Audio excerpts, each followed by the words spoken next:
through that door or die! Please, please, please, please!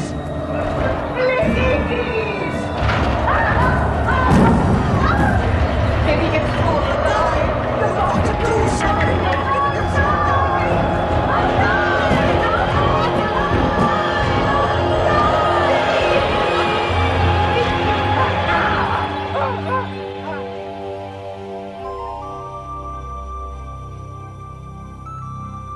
Portrait of a man having a bad dream. His name, Roger Simpson Leeds. Place of residence, a retirement home. Roger Simpson Leeds, who since the death of his wife 3 years ago, has dedicated himself to living a life in which he touches no one and no one touches him. But now contact has been made, and Mr. Leeds is about to find himself touched by the Twilight Zone.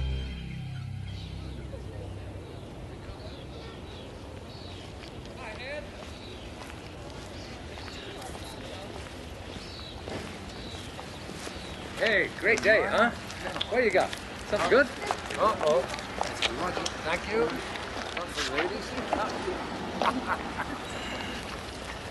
So, how's with that son of yours and the kids?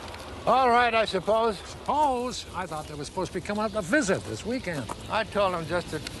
Well, you know how it is. I can't have a bunch of kids running all over the place. No, of course not. With the photographers, mad social whirl, estate dinners, well, it just doesn't leave time for anything else. I'm sure they understand. You're an evil man, Frank. Did I ever tell you that? Oh, yeah, frequently. But then I'm not the one with the nightmares. Hey, one of the nurses told me that they heard you again last night. That's 3 times this week, Roger. Oh, we're meeting in the rec room for poker at 7. No.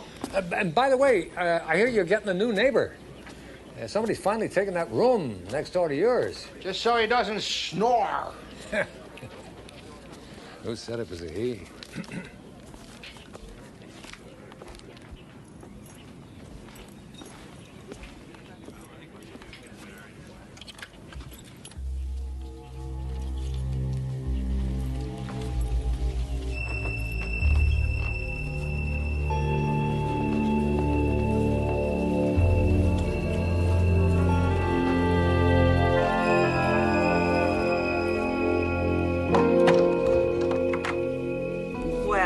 Aren't you going to say hello to our new guest, Mr. Leeds?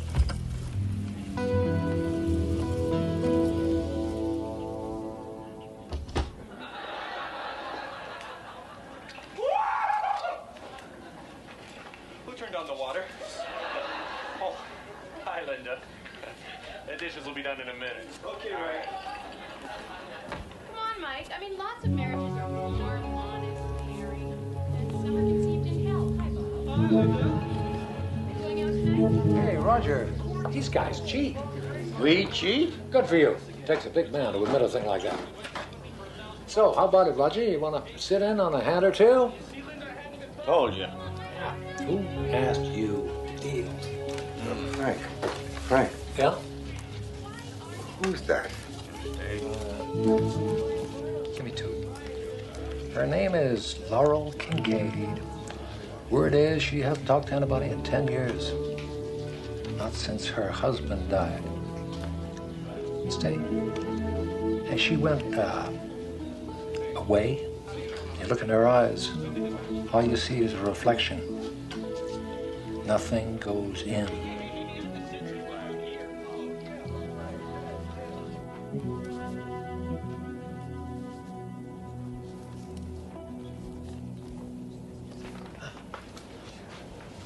Roger? You okay? Oh, yeah. I'm surprised you're not asleep. You're usually upstairs by 10. No, I don't feel much like sleeping. You want to talk about it? No. Frank, why don't you just go away? Leave me alone. Because I'm your friend, damn it. We used to talk, remember? 20 years. That ought to count for something, Roger.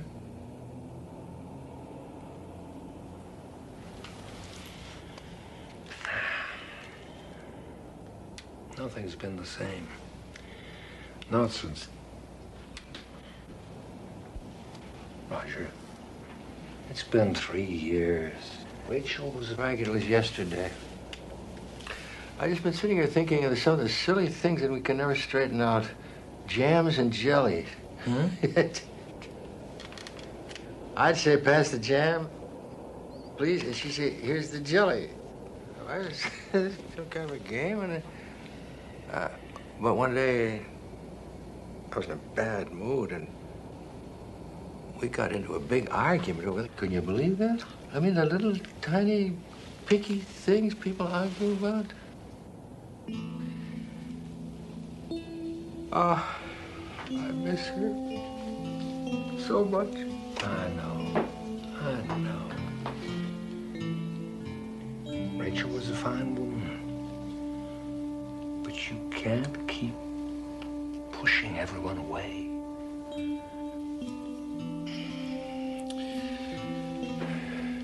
I never knew I needed her so much until she was gone. When I had my first heart attack, she held my hand. And she said she'd never let go, no matter what, as long as I held on. She believed in me. I would look in those eyes. There was nothing there but love. I felt I could do anything because she believed in me. I wonder what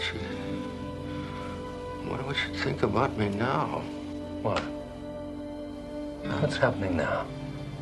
Come on, Roger. Talk to me, Roger. Talk to me. No, you'd think I was going crazy. I'm half convinced. Well, my old father, he never said much of anything that was useful, but he did tell me 2 things. One, that love never dies. And 2, that we're never given anything that we can't handle. Truly. Frank, please.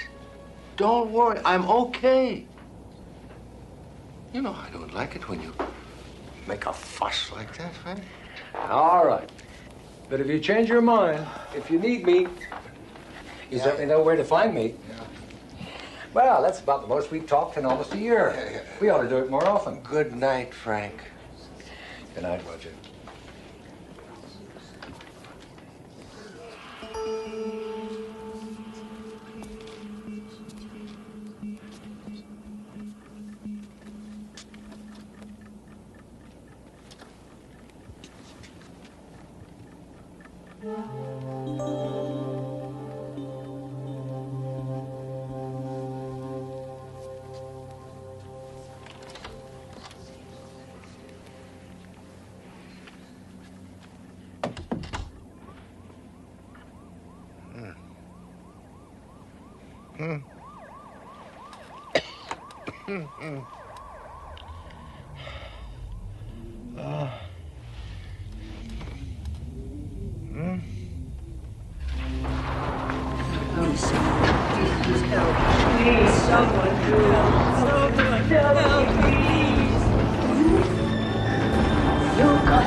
Hi, good morning.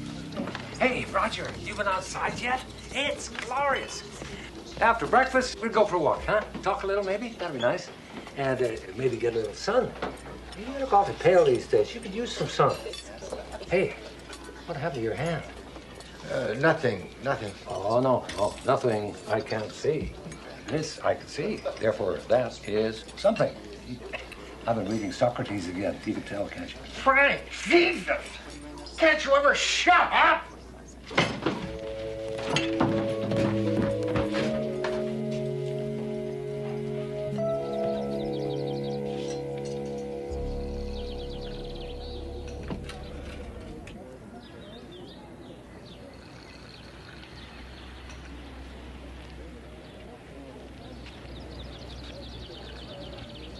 My name is Roger.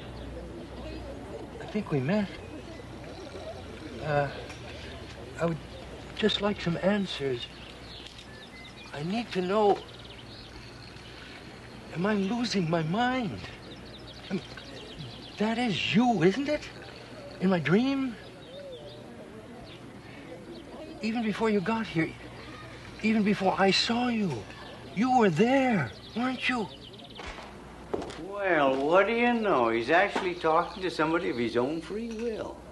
Of course, he would pick somebody who doesn't even know he's there.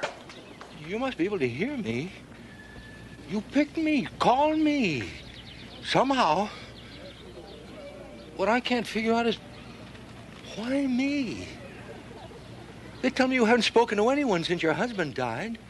So, what do you want from me?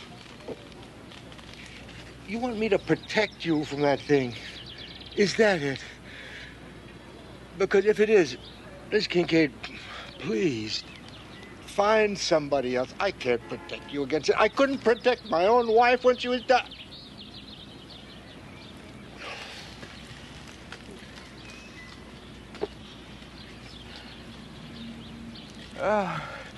She was such a wonderful woman. She was very kind. You'd love her. And on Sunday, the kid... I couldn't. You know,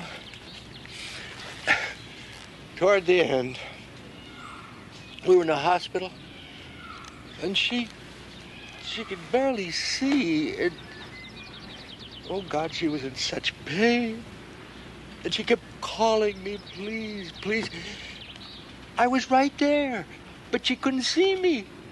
And she kept pleading, please help me. The pain, stop the pain. And she called my name over and over again, and I couldn't do anything. I held her hand, and I wouldn't let go. I felt her hand tighten on mine. That was all. I still don't know if she knew I was there. Mrs. Kincaid, that thing behind the door, whatever it is, it's going to come through pretty soon, isn't it? Maybe tonight. Well, I don't know what's behind your door. I don't know what you're afraid of, but there's nothing I can do to help you. I just want everybody to leave me alone. Get out of my head. Leave me alone.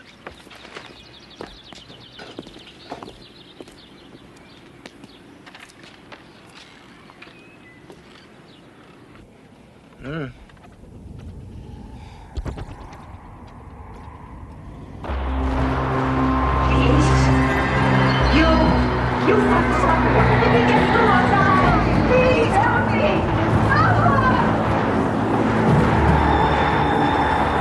Come on, help me! No, I can't. Oh, please hurry. He's getting through. What's out there? For 10 years, not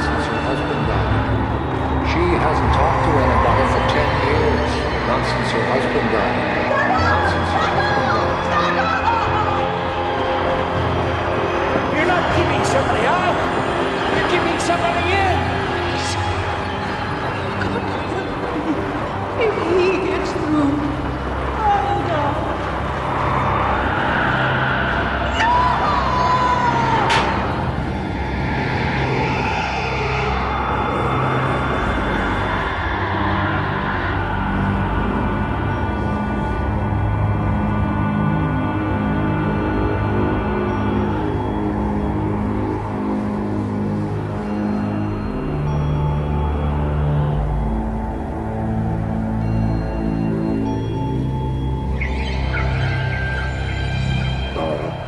No, don't.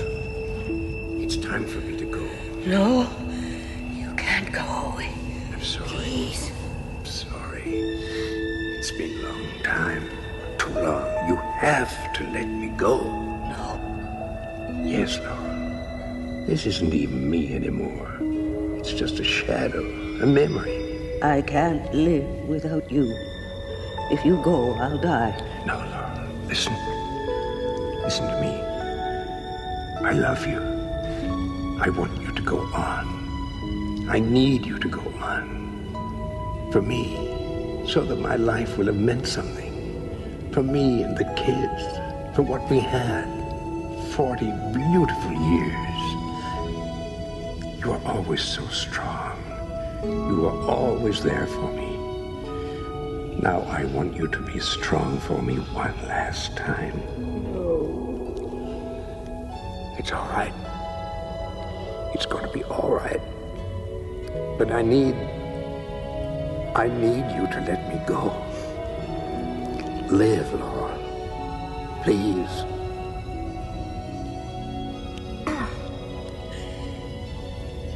How can I let you go when you never even said goodbye?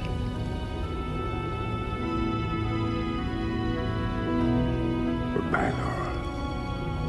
My true, my greatest love.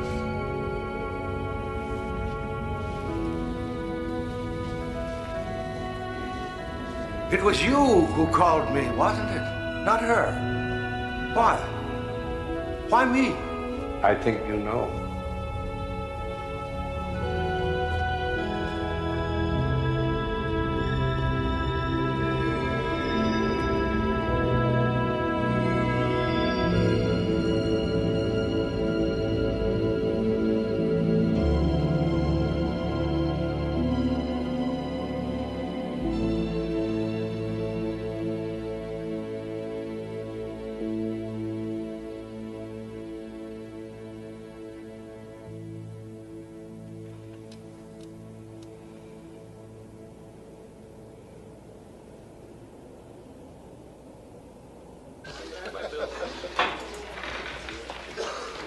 Frank! Hey, look at you. Where's Laurel? Oh, she's out back someplace. We're having a poker game tonight, 7 o'clock. I'll hold a place for you, huh? Why bother? You know he never comes. Eat your cornflakes. Hello. I know you're there. And I know you hear me. And I can wait. I can wait just as long as I have to. You've burned your hand. Yes. On a candle. Yes? I'm sorry. Last call for breakfast. Would you like something to eat? Breakfast would be very nice, I think. We have bacon, eggs, and toast and marmalade. Toast and jam and jelly.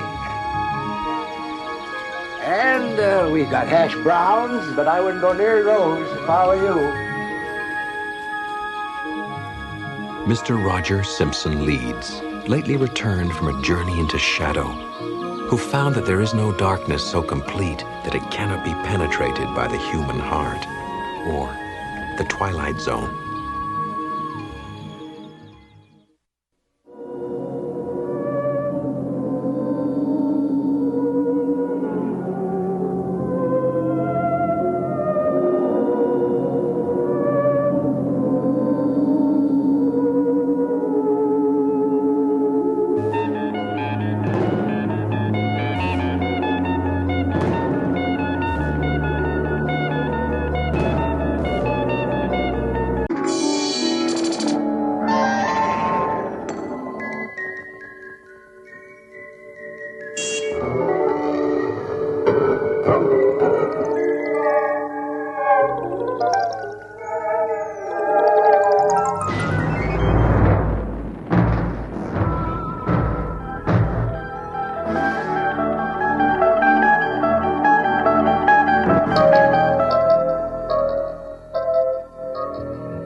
that you can feel the weight of your arms, your legs, and your body slipping away. It's a pleasant sensation. You're free of everything holding you back. You can think with perfect crystal clarity. Your name is Lorraine Guston, but you've had other names before this, other lives. They're buried deep inside. But now as you begin to float freely, they start to rise up within you. You can see them clearly. Now, search them for the most significant memory of your past lives. Open your thoughts and let the sights and sounds come in. I'm sewing. I work in a dressmaker's shop. Good. What year is it? A long time ago. Okay, good. Now, look around you. What do you see? What's happening? They're shouting at the door. Men with guns. They're wearing uniforms, red. British soldiers. They say they know we're hiding revolutionaries. I keep telling them, no, we only make dresses. We don't know. We haven't seen her. Oh, God, they don't believe us. They don't believe me. Torches, they're setting the shop on fire. They won't let us out, please. Oh, God. It's all right. No, it's all right. Mrs. Guston, listen to me. It's all right. It's all right. The fire is disappearing. You're safe. You're safe. It's going away. Everything is as it was.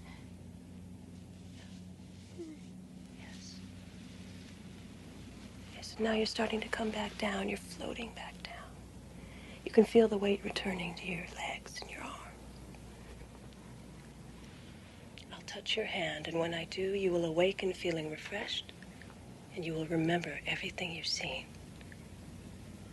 1, 2, 3. I don't know how to thank you, Miss McNeil. I feel better than I've been in years. For the first time, I understand why I'm so afraid of fire and men in uniforms. And to think it was a memory, and from so long ago. If we all knew that we'd lived before, and if we could remember those past lives, we'd understand ourselves so much better. Maybe we'd be kinder to one another, knowing that in a previous life we were poor or hurting or hungry. Oh, thank you so much. You're welcome.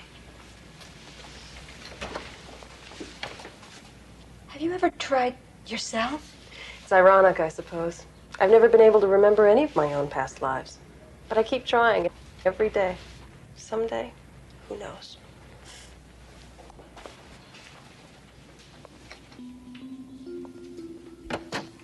Mary McNeil, dealer in dreams and memories, to whom the uncovering of past lives is the greatest good she can render to a forgetful humanity. Your name is Mary McNeil, but you have had other names before this. 8:57 p.m., and Mary McNeil makes another attempt to discover a previous life. However, the journey she is about to take is to a different place, a land whose borders are defined by the region we call the Twilight Zone. Now, search them for the most significant memory of all of your past lives.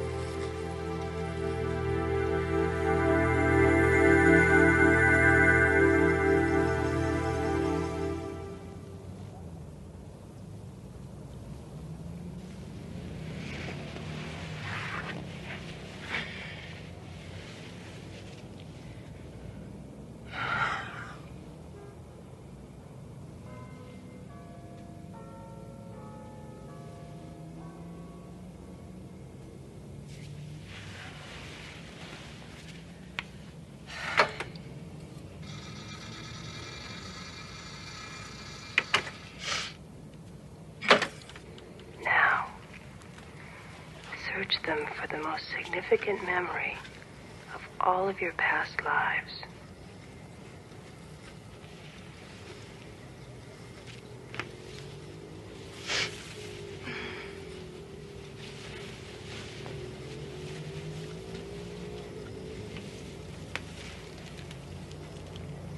Nothing again.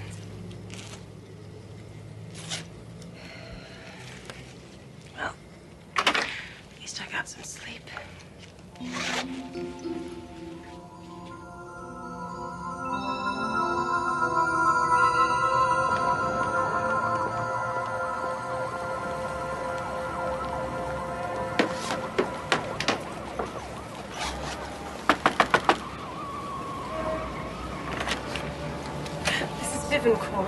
I'm so sorry. I know it's the oldest excuse in the world, but I overslept and I rushed out without even thinking to call. Excuse me. But have we met?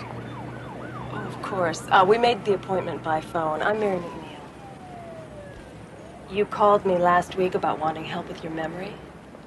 You must be mistaken. There's nothing wrong with my memory. Oh, certainly. What I meant was the memory of your lives before this one. I can assure you it's a very simple process.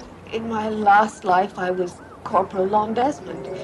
I fought in the Second World War and won the Medal of Honor. Awarded posthumously, of course. But you know? But how? The medal? It was nothing. I jumped on a grenade to save my squad. That's amazing. How did you know that? Look, I really don't have time for this sort of foolishness. Thank you, and good day.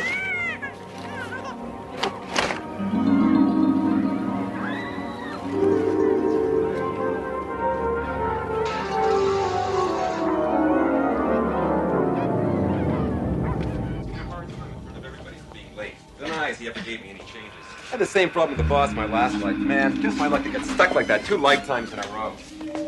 You know, how's it going with you, eh? What's up?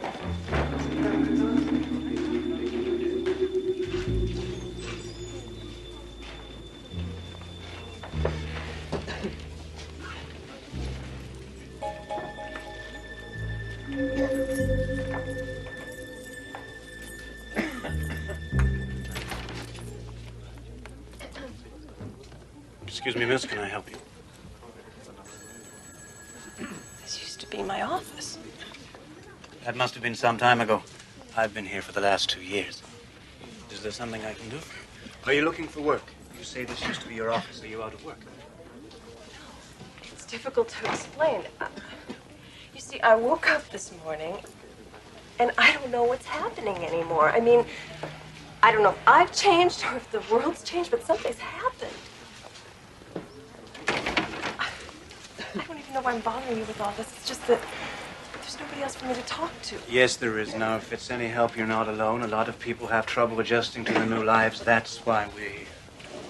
If you would just fill out this form, and when you're finished, we'll talk. My name's Jim Sinclair. I'll be sitting at the desk over there. Excuse me.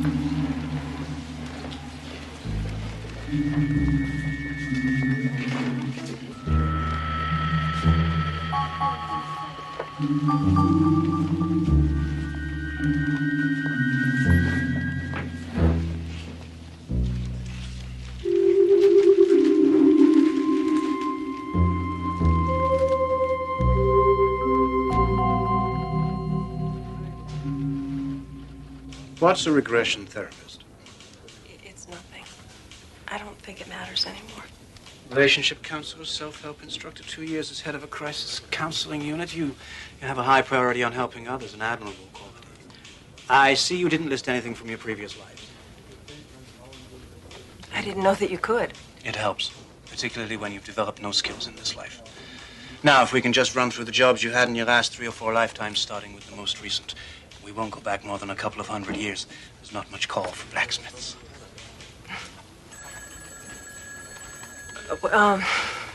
Well, I've always felt that I must have lived during the Depression. Felt?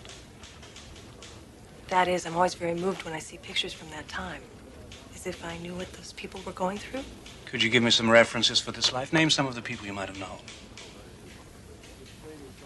I really don't remember. Addresses, marriages, schools, technical, liberal, anything at all? Look, I'm trying to help you, Miss McNeil. I can't do that if you won't help me. I didn't say I wouldn't.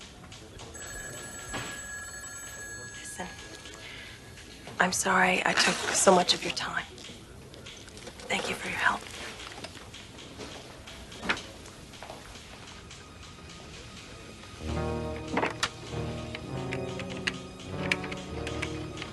Sinclair here.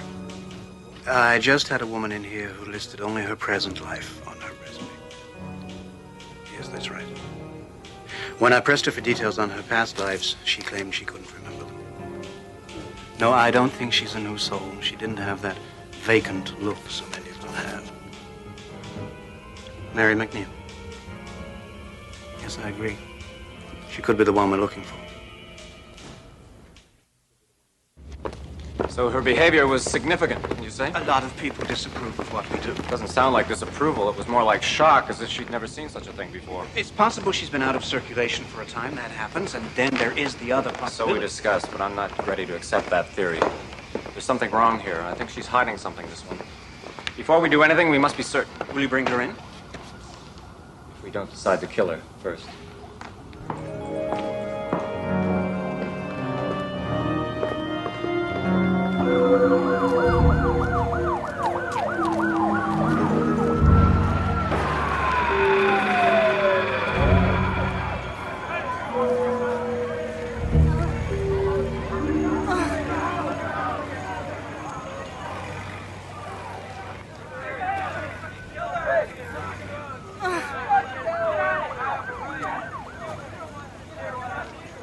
Miss?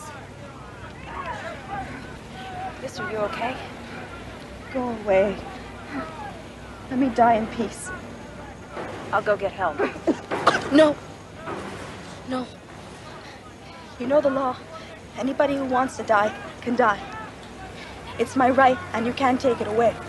I've chosen exposure, malnutrition, sleeping pills.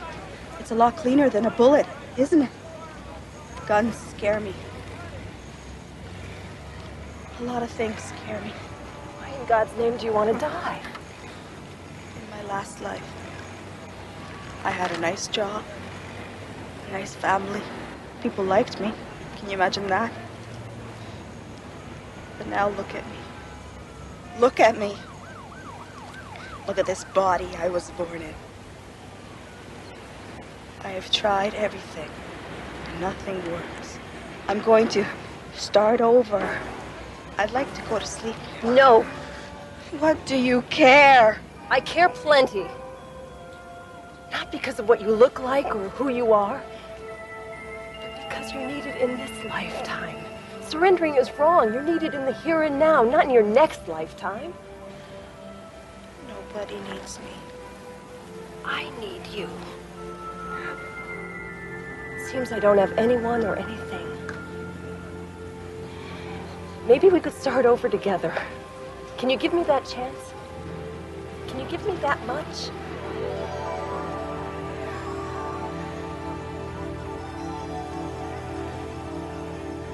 I'll go get help. I'll be right back. There's a woman back there. Can you get an ambulance? I think she's dying. This man from the agency. No. I'm No. sorry, miss. No. You have to come with us. No. Promise me you'll get that woman an ambulance. We look after Promise me. I promise. Okay, let's go. What about the woman? What about her? I made a promise. Get her an ambulance.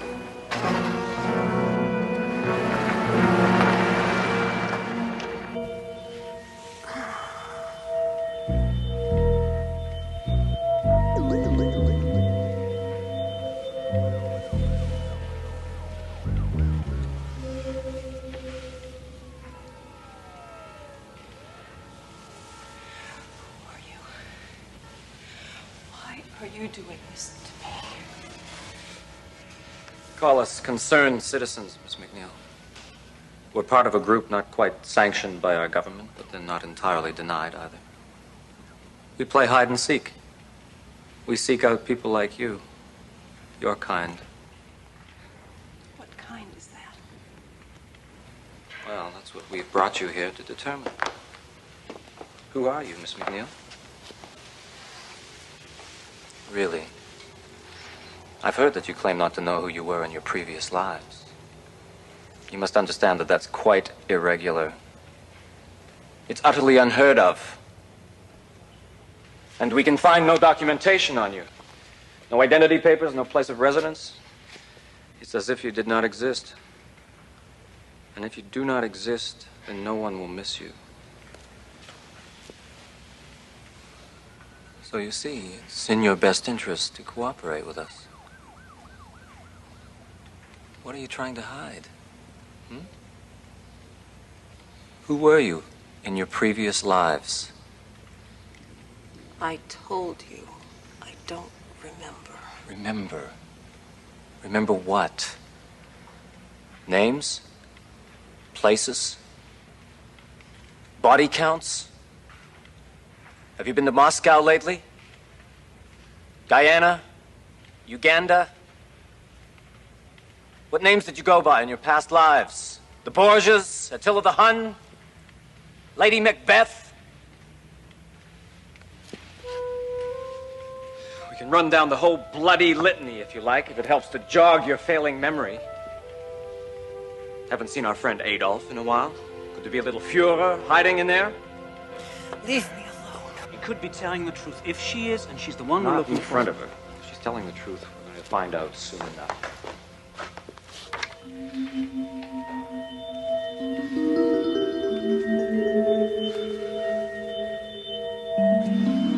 And when we went to Daddy's funeral, Mommy said we should be brave.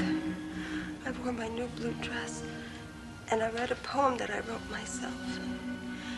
After it was all over, Mommy said we had to move. Earlier? But I didn't want to. Go earlier. I don't know. Who were you? I don't remember. I'm going to double the serum. That could kill her. We're going to have to take that chance.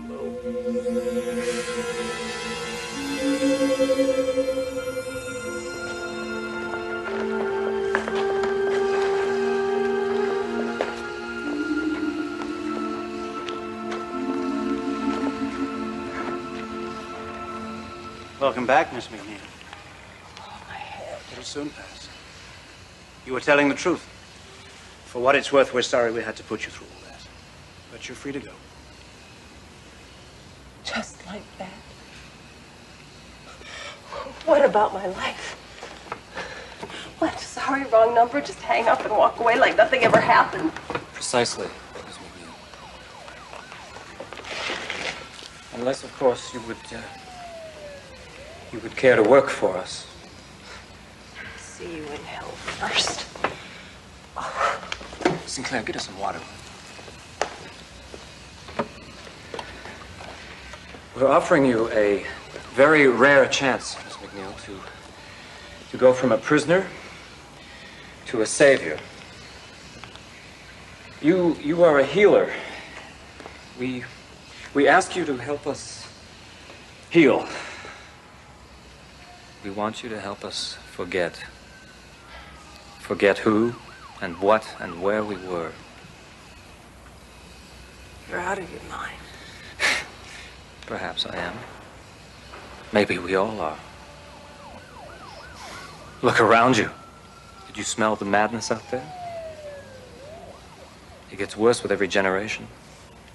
You can smell the death that we needn't fear because we come back, but which is with us from the cradle to the grave. Think of dying and then the new agony of rebirth, and you remember it all, Miss McNeil. We're so busy avenging the past that we lose the present. That's the world we live in. That's the waking horror that's our everyday existence. What can I do to help you? You have a gift. We need you to teach us that gift. We need you to help us let the past be swallowed by silence. No more carrying grudges across the centuries. No more longing for days and lives past. Just the moment. And the thrill of making this life as good as it can be. We've waited so long for you, Miss McNeil. If we were harsh, it was out of fear and hope. When we first met, I knew you wanted to help people. We're giving you the greatest opportunity that's ever been given to a person. Help us, Miss McNeil. Help us to forget.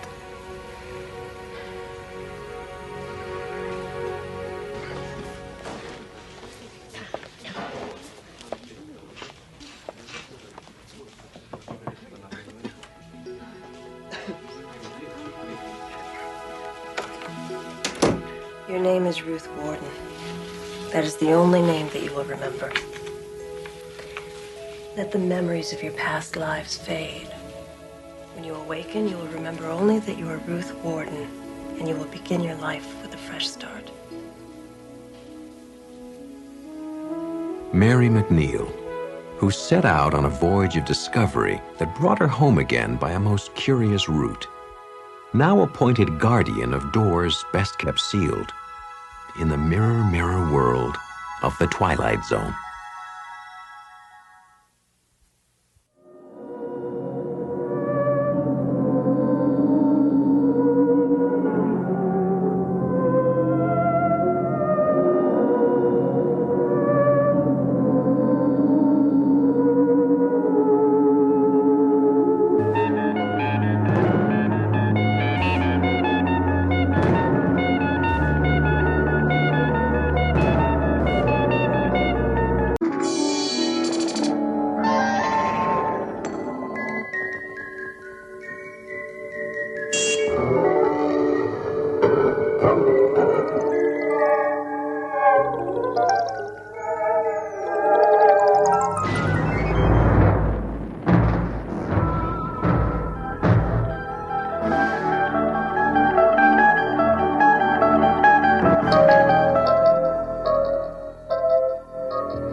Keep him.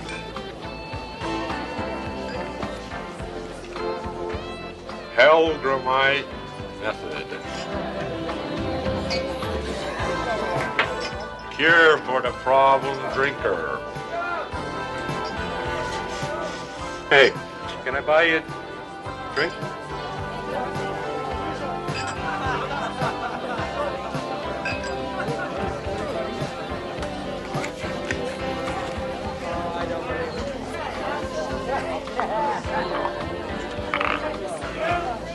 Weird. Another one, Jamie. Your pizza's getting cold.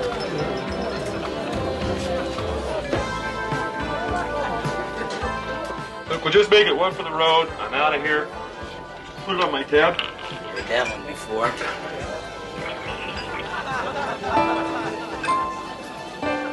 Miley Judson, an everyman who has strayed from the path, slipped and fallen many times. A man who seeks solace from his problems at the bottom of a glass. A good man at war with himself, slowly drowning in alcohol, swallow by swallow, pulled down by the insidious undertow of an endless ocean of booze, helpless to stop doing the one thing he does better than anything else: drink. Hey, rise and shine.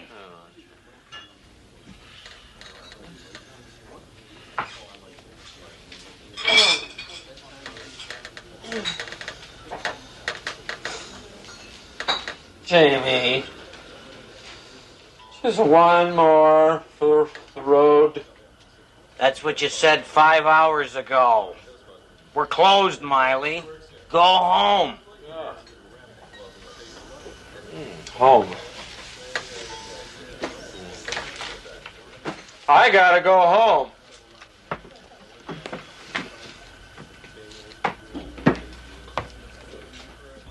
Ready? I'm home and it's pizza time! Whew, God. God.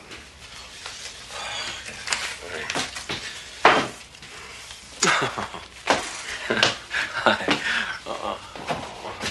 I'm sorry, honey.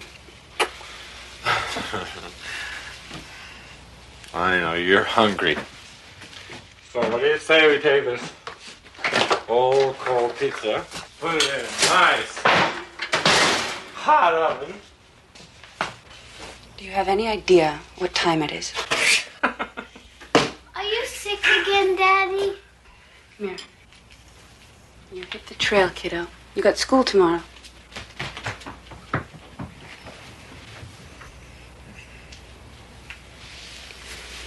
I've had it. I can't take any more.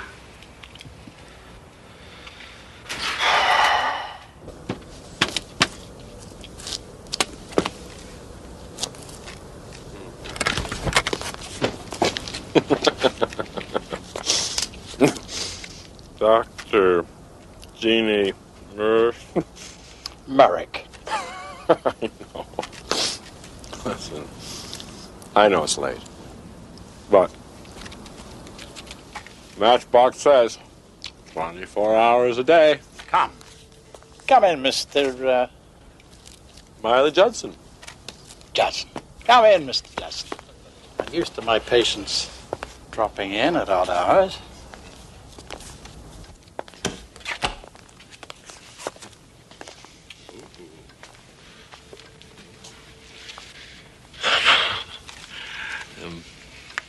The advertisement mentions a cure. Yes, the Helgramite method. Go ahead. Help yourself. You want one? No, thank you. Now, I'll need some information. Information? What kind of information? Just tell me a little bit about yourself. Well, first of all, I'm tired of talking about all the friends I've lost. Tired about talking about all the blackouts. Tired of the hangovers. Look, I know I got a problem. I'm an alcoholic. I guess the bottom line is, what can you do about it? Have you tried to quit? Oh, 1,000 times. Tried everything. Shrinks. Aversion therapy. Nothing lasts more than 2 or 3 months. Because I love this stuff. I hate this stuff. I understand. And I can help. I've yet to encounter a case that's beyond my help. The Helgramite method is unique. Well, what are you going to do? It's the first step in your treatment. Okay. Ooh, let's see.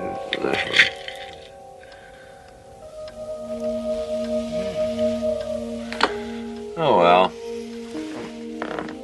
What the hell? What have I got to lose? You're quite sure you want to quit drinking? I want you to understand that with this method, there's no turning back. Things couldn't get much worse.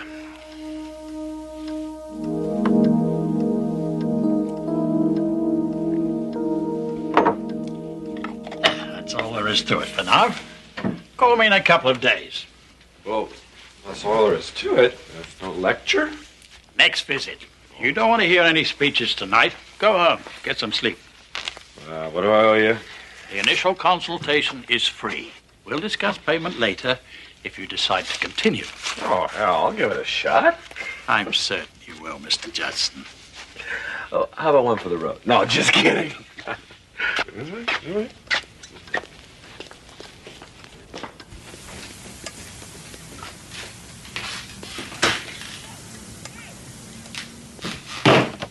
Morning.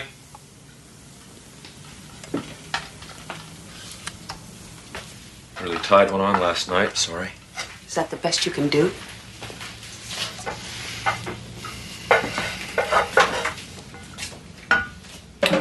Franny, I think we need to talk. Talk? Miley, I'm fed up. Do you understand? Hi. Hey there, Chatter. Hey, Chatter. Here. Come here. Take your breakfast. Go in the other room. No, I said I was sorry, Franny.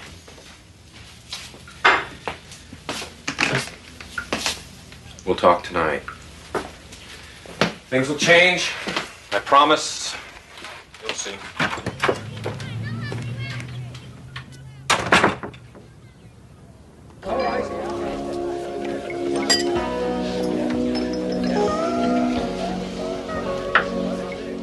Man, you're really putting them away.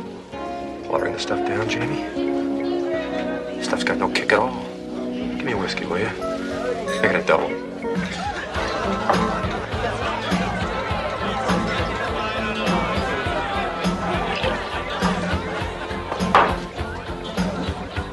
I never saw anybody drink that much and stay conscious. I don't feel a thing. This is nuts.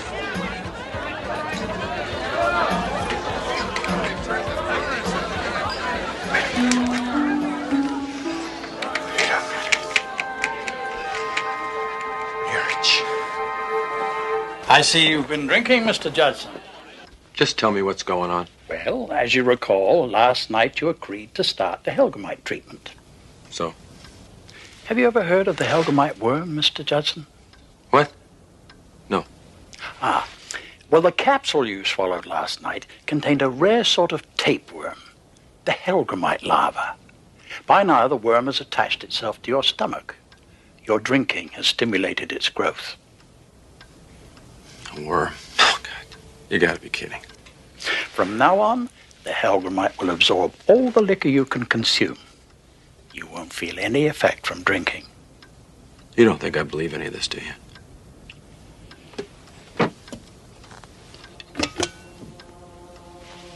Seeing is believing.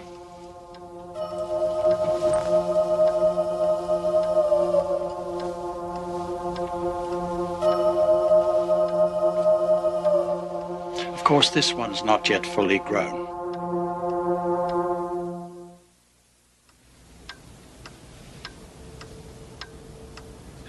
You put one of those things in me?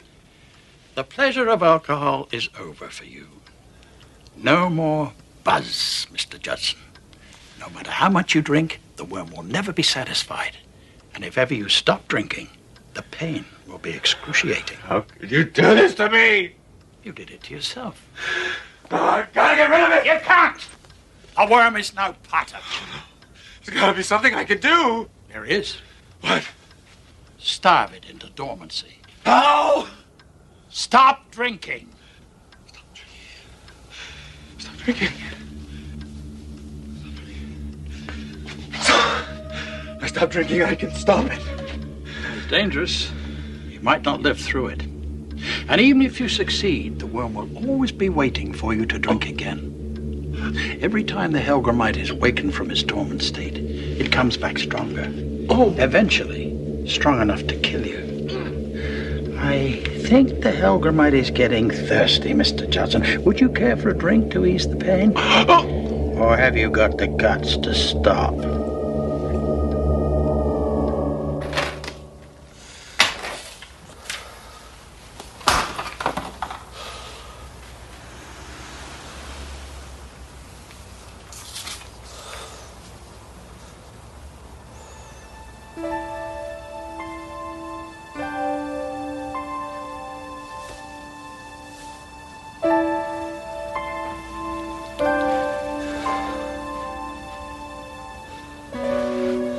You look terrible. I want you to take Chad. Go stay with your mom and your dad for a week, maybe 2. Why? Because I'm gonna lick this thing once and for all. Cold turkey. Same old broken record.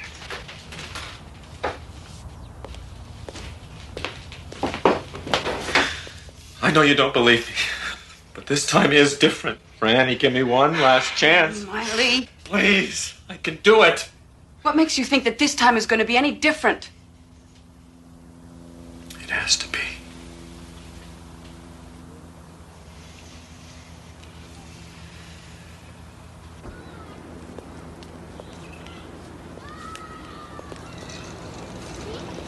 Is that it?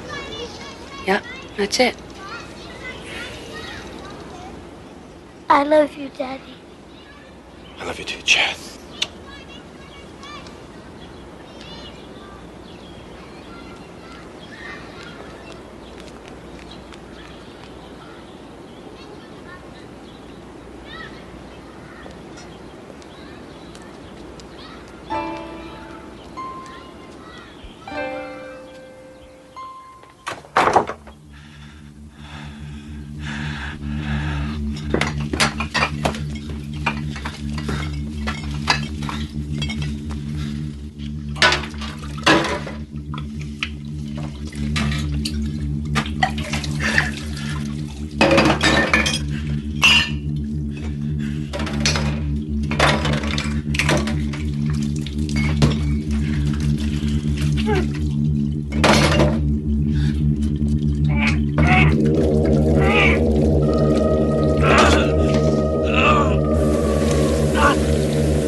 Hello?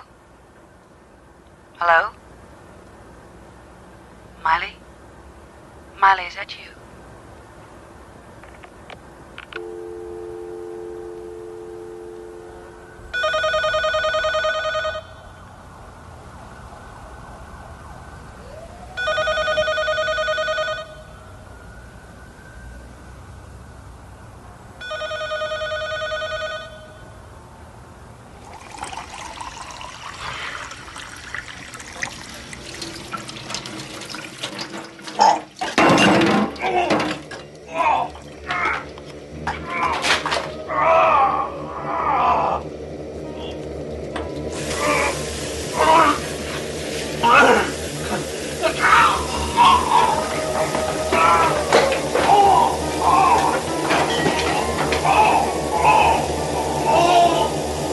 Oh, why did you do this to me?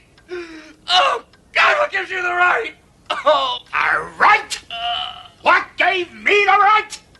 The pain you're feeling is nothing compared to what I went through when I lost my family.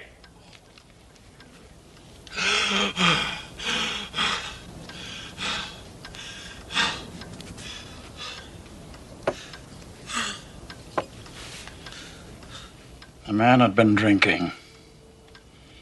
My wife and 2 children were crossing the street with the light. He didn't even brake until after he'd hit them. I came to you for help. I came to you for a second chance. And I'm giving you a chance. A chance for a new life. You've begun the process. Now you either quit drinking or die.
Are you sick again, Daddy? I've had it. I can't take anymore. It's dangerous. You might not live through it. And even if you succeed, the worm will always be waiting for you to drink again. Every time the Helgramite is wakened from his dormant state, it comes back stronger. Eventually, strong enough to kill you.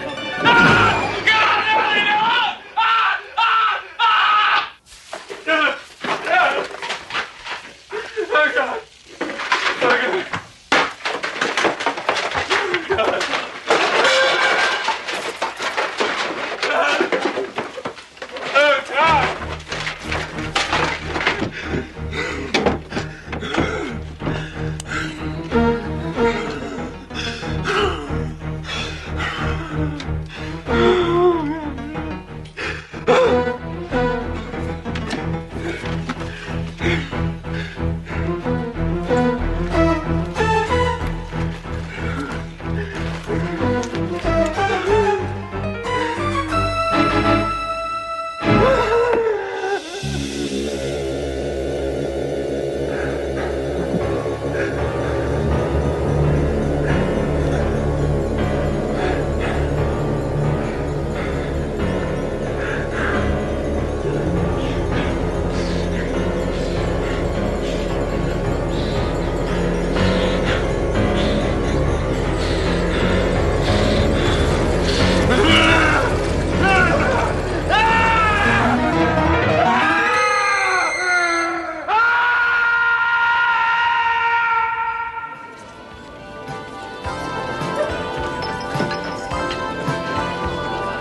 Thanks.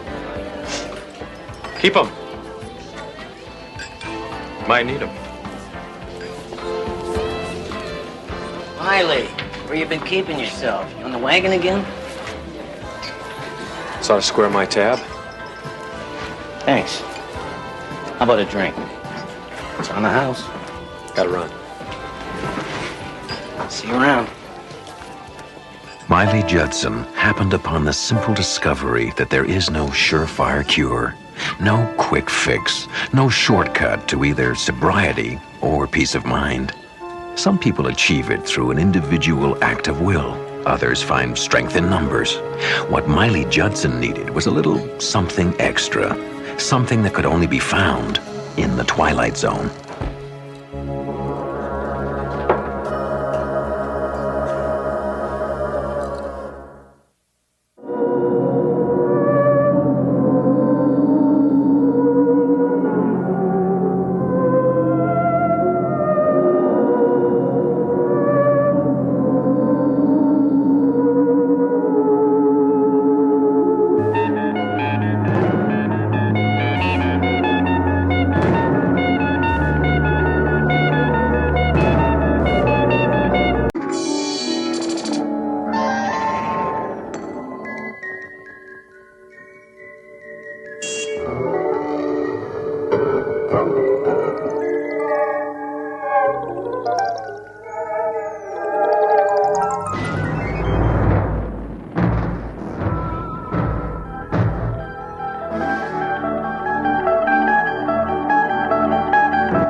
Your attention is drawn to the residence of the Brockman clan, an ancient mansion, its paneled walls polished by darkness, a lightless, soundless place upon which a greater darkness has fallen.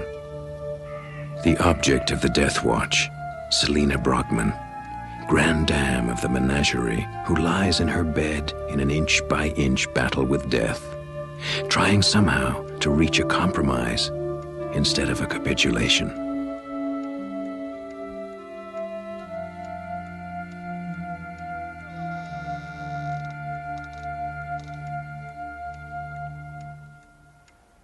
What is your prognosis, Doctor?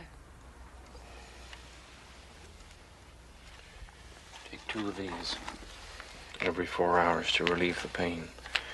If it gets any worse, call me. You'll come tomorrow. Yes. Yes, of course.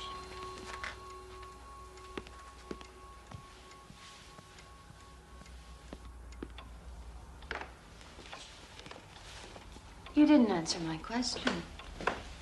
How is dear Aunt Selina? She's dying, Miss Brockman. She's been dying for some time.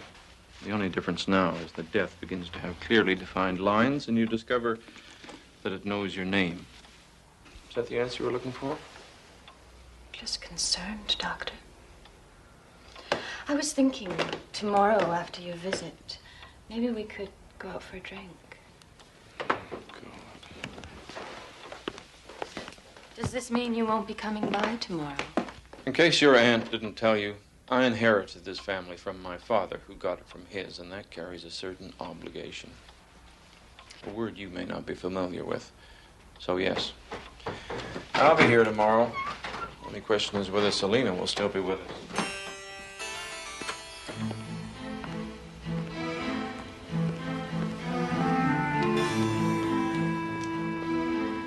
Dr. Burrell, Selina won't die tonight. She'll hold on as long as she has to.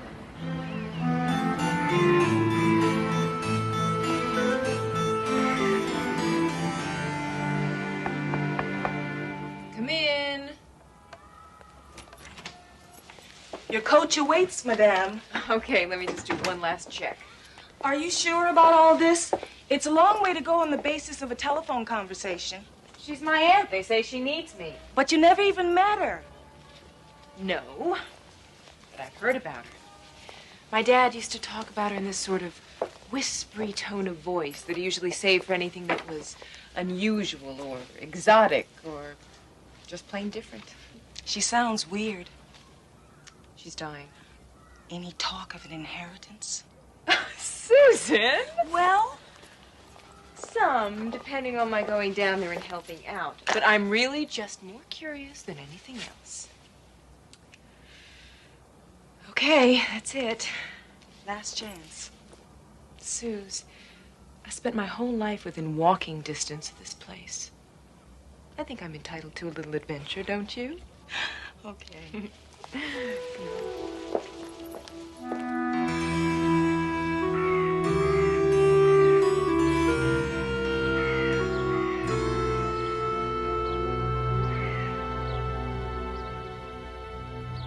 You'll have free run of the house. If you want to find anything, just ask. This is Orville. He's our sort of combination handyman and village idiot. Oh, relax. He's quite deaf. All you have to do is turn away when you talk. You can say anything you like. Isn't that right, Orville?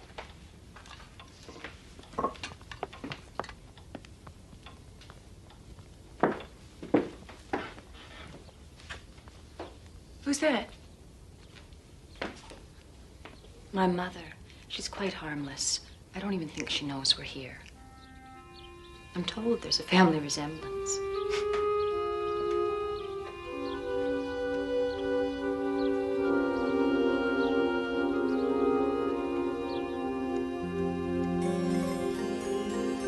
You'll just have a minute. I'm giving her something to help her sleep.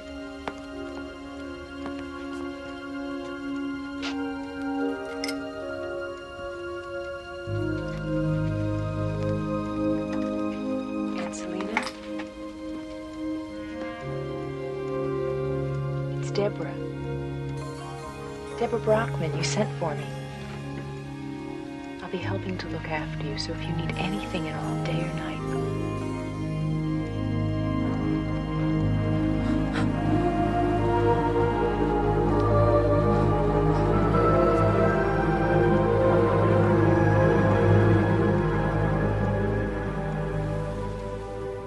I don't think she realized how hard she was squeezing. Is she as ill as they say? Worse, but she hangs on. She's a strong woman. Well, I'm not sure I would call it strength. It's more like a desperate clutching for life. It's as if she's waiting for something. I'm sorry. I didn't mean to be so morbid. Oh, that's all right. This place will do it to anyone. Well, for what it's worth, good luck. I hope you won't need it. See you tomorrow.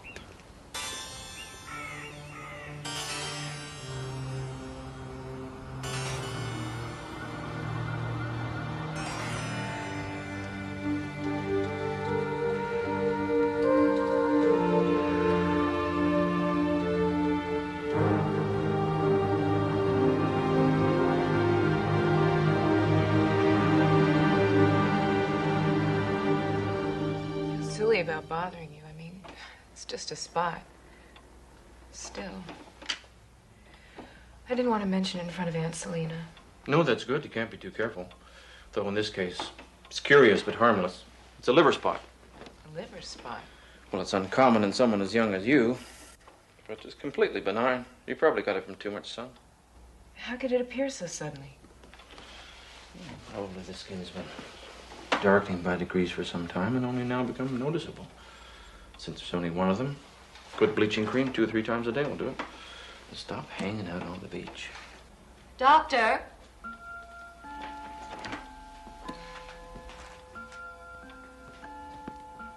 If you're quite finished, your real patient would like to see you now.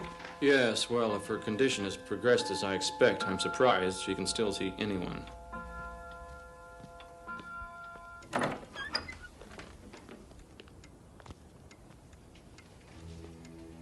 Good afternoon, Doctor. And isn't it a perfectly splendid day? Well, Pulse is stronger. Heartbeat seems to have stabilized a little. you sound surprised. Well, frankly, I am. When I came through the door, I expected to find... A corpse? I wouldn't have put it that indelicately. Perhaps you're a better physician than you give yourself credit for. No. I'm good. I'm not that good. Aunt Selina has a very powerful will to live, Doctor. Yes. So it seems. Now, I don't want you overexerting yourself. This could be a temporary remission. You don't want to cause a relapse. Oh, I'll be very careful, Doctor.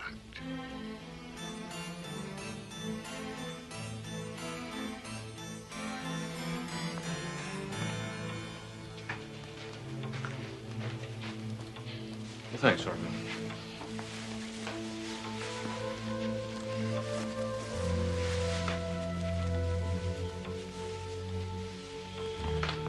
I'll see you tomorrow.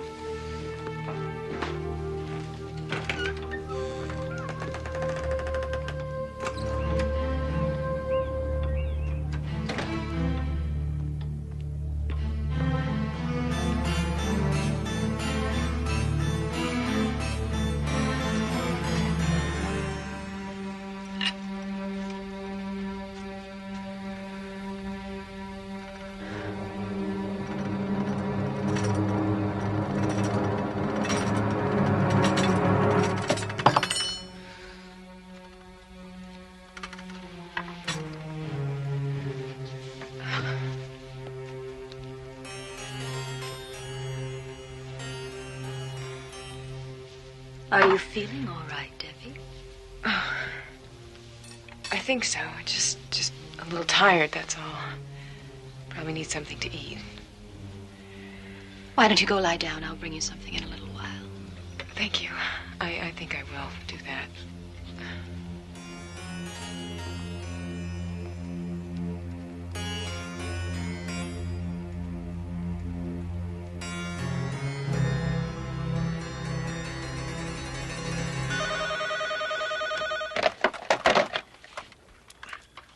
Yeah. It's Deborah Brockman.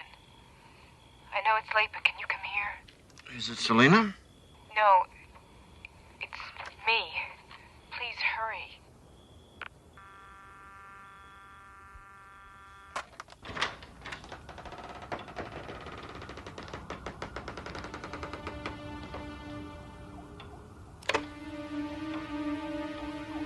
Deborah? Back here. Why are you sitting here in the dark? I don't know. What's happening to me? It's okay. Everything's gonna be fine. Look at me. I know. I'm gonna get you to the hospital and do some tests.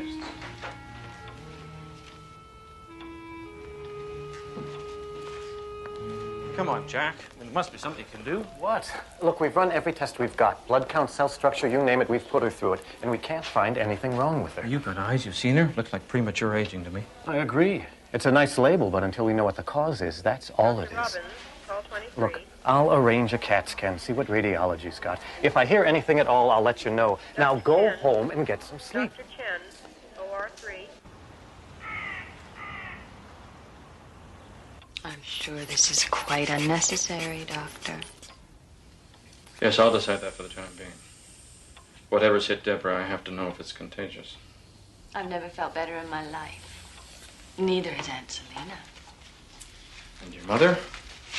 Oh, she never changes. She just sits up there in her catbird seat watching the world go by. That's a souvenir from childhood, if you don't mind. My niece is correct. We don't need a doctor. Your interest is appreciated, but as you can see, we're all perfectly well. Oh, yes. Yes, I can see that. It's a curious coincidence, isn't it? Deborah's showing signs of premature aging. I said that would be all, Doctor. In fact, I should think that you will no longer be required. Payment for your services will be sent on to your office. Well, what about Deborah?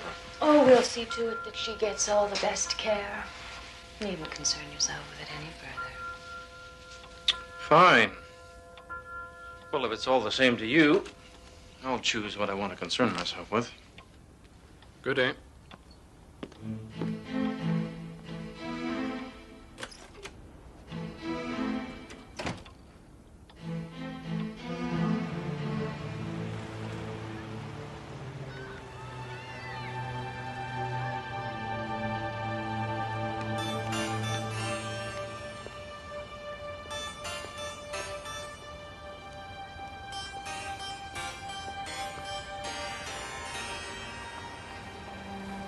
What is it? The diary? The Brockmans?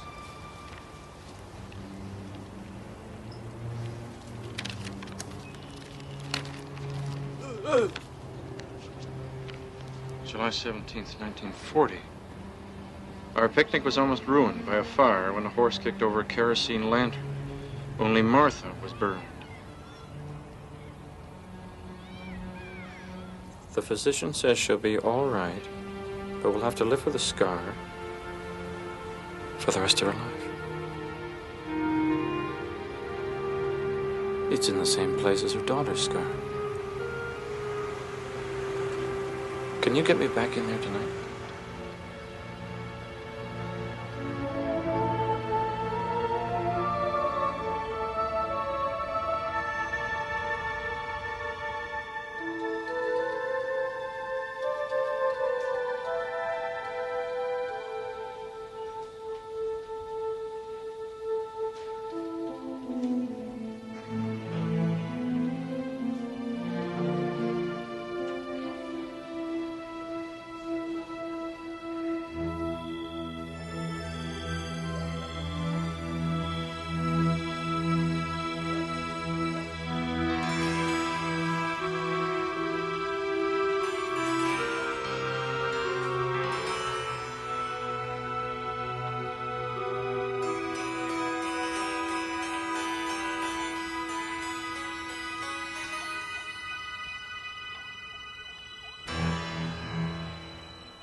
Martha Brockman. Are you? You're Diane. You're the daughter. What are you doing here? At first, I didn't believe it. I mean, I didn't want to believe it. What are you talking about? I went to the hospital. I did some checking. Diane Brockman has green eyes and no visible scars. The woman sitting in that chair has green eyes. So what color are yours? And where did you get that scar? How old are you really, Martha? Get out. Oh, it's a convenient deal, isn't it? Get out of here! Get out of this house! Not before I talk to Selena. No. Selena! Selena! My God. Selena, he knows. It isn't right, Selena. Give Deborah back her years. You know it isn't right. Not right? What do you know about it? The game is longevity, Doctor. You play at it with your medicines and your stethoscopes, but we've won. There's one rule, Doctor. It has nothing to do with morality or love. When illness or death encroach, the trade takes place. That's the way it's always been and the way it always will be.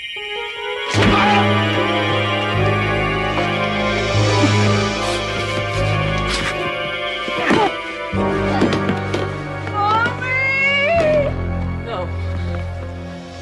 Get away. Get away from me! Mommy!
his soul. Selena, Martha. Well, maybe she'll finally find some peace. Just one missing. Missing? One of the neighbors said he saw a woman break through a window. Her clothes were on fire. When we got there, she was gone. Hard to figure. That's Diane. Deborah, thank God you're all right. What's happening? Where to begin? I'm not sure that I, thanks, understand it myself. Did anyone survive? I don't know. We're not sure about Diane. Dr. Chen, OR 3. What do you think? She's old, indigent, with massive burns over most of her body and face. I wouldn't hold out too much hope. Best we can do is try to make her last hours as comfortable as possible. Did you notice, though, her left arm seems to be healing quite fast? For all the good it'll do. It's the strangest thing. I mean, it doesn't hurt or anything, but just look at it. I swear I didn't burn myself, but there it is. I've been wondering if it's psychosomatic. Maybe I've been working on the burn ward too long. Dr. Robbins, call 23. Jane Doe, age unknown. Sole survivor of a terrible fire, soon to undergo a miraculous recovery. A living warning to those who fail to perceive the distinction that there is a difference between the fear of death and the love of life, especially in the Twilight Zone.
Norman Blaine, whose greatest fear is that if he were to vanish from the earth tomorrow, no one would notice, or mourn, or question.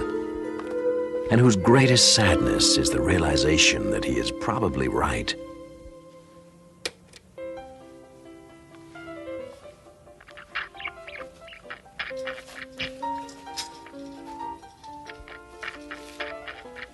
Sofa, coffee table, chair, and pet.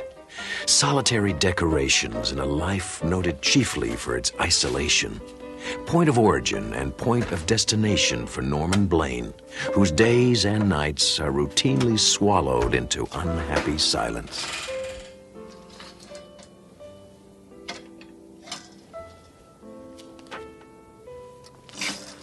Hi, Bob. Hi, Linda. You going out tonight? No, I'm going to court tomorrow. Oh, great, Bob. They're going to let you practice again. No, it's alimony court, Mike. My wife's suing me for $1,000 because she says a cat needs daycare. Oh, alimony. You see, Linda, I hadn't even thought about alimony. Ludwig van Beethoven, Claude Debussy, Tchaikovsky, and Ravel. Finally, a collection of your all-time favorite classical hits. Remember this one? Or this haunting melody? Music whose beauty never fades. All on one album in a unique offer. Only a limited number of these special edition sets will be made available to the public. So call 555-4221 and order Classic Edition Volume 1 while supplies last. For your album, cassette, or CD, call 555-4221. Operators standing by 24 hours a day. Moments to remember for all time. Share this album with your loved ones. Rachmaninoff, Haydn, Strauss's Blue Danube, Pachelbel's Canon in D. You'll be glad.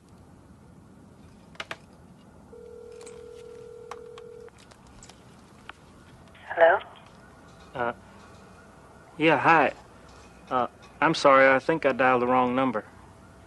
Excuse me? Listen, I'm really sorry. It's just a wrong number. I probably woke you up. No. It's, okay. I was just sitting here, and I heard the phone ring. For a minute, I was afraid whoever was calling would hang up before I got here. Yeah, I know what you mean. I hate it when that happens. Really, annoying. What's your name? Norman? Norman Blaine? You have a very nice voice. Thank you. So do you. What's your name? Marianne. Marianne. It's a good name. Listen, would you like to talk a bit? I mean, if you're not busy or... That would be nice.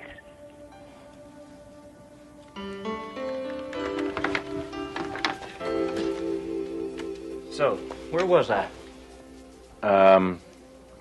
Talking to some strange woman for an hour. Hour and a half. That's the amazing thing about it. It wasn't like she was a stranger at all. It was, I don't know, special somehow. She was a little nervous at first, but after a while she started talking, I started talking, like we were old friends. Next thing I knew, it was... It was an hour and a half later. Exactly. She was friendly and fun. God, I hadn't had that much fun in ages. Now I don't know what to do next. I mean, she said I could call her back tonight after 7. I guess she works late. But I'd really like to meet her. I just don't know. Look, Norman, a year and 2 months, you and I have been sharing this office. For a year and 2 months, I've been able to come in here and sit at my desk and pretend that I'm all alone. Because from your side of the room came a blissful silence. I mean, I really like silence. I have 5 kids. Look, you want my advice? Ask her out, okay?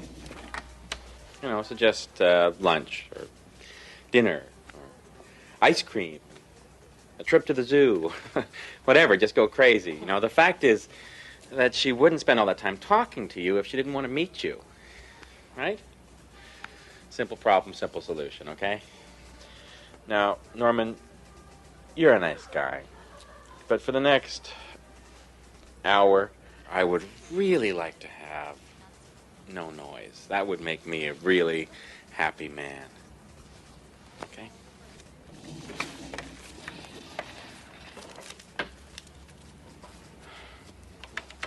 Well, thanks for listening anyway. That was a noise.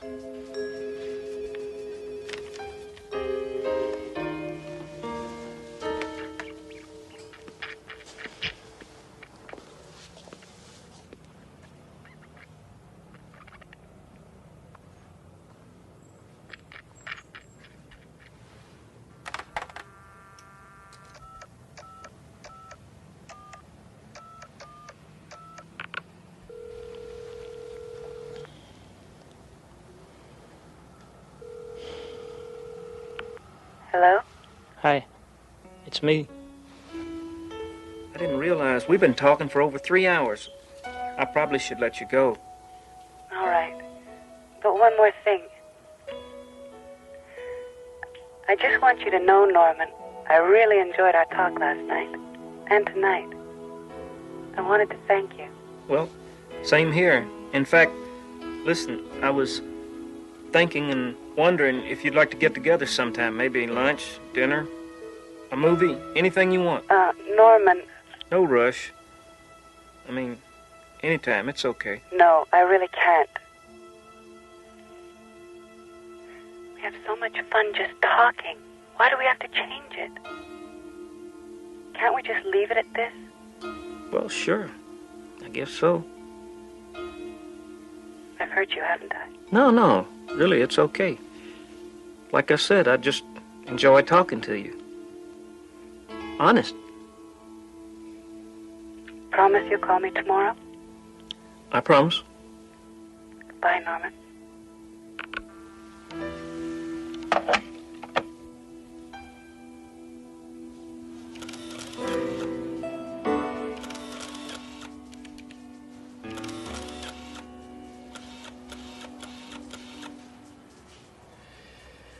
Okay, Norman, give. What? For 5 days now, you've been absolutely quiet, not a sound. You know, it's the strangest thing. We've talked for hours and hours over the phone, but she won't come out on a date. So let me give you some advice. Okay. Look, you say you want to meet this woman, right? But you don't know who she is, and you don't know where she lives. All you've got is a phone number. Have I got it surrounded here? Yes. Okay, well, you've heard of reverse listing. Like, you phone the operator, you tell her you've got this number, you think it's the right one, you say it's an emergency or something, and you get the operator to tell you the address that goes with that number. And once you've got the address, you cruise by and you just run into her by accident. Okay? After that, you're on your own. All right, now, can we have some quiet around here? I'd rather. What is it?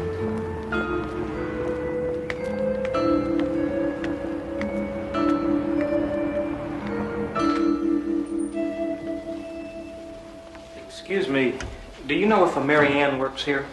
Mary Ann. Would you know her last name? I'm sorry, I don't. She could be one of our interns. Interns. Volunteer workers. Who would I check with? You could ask the director, but she's out for lunch. Why don't you come back in an hour? Thank you very much. May I look around? Of course.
I see you're admiring the sculpture.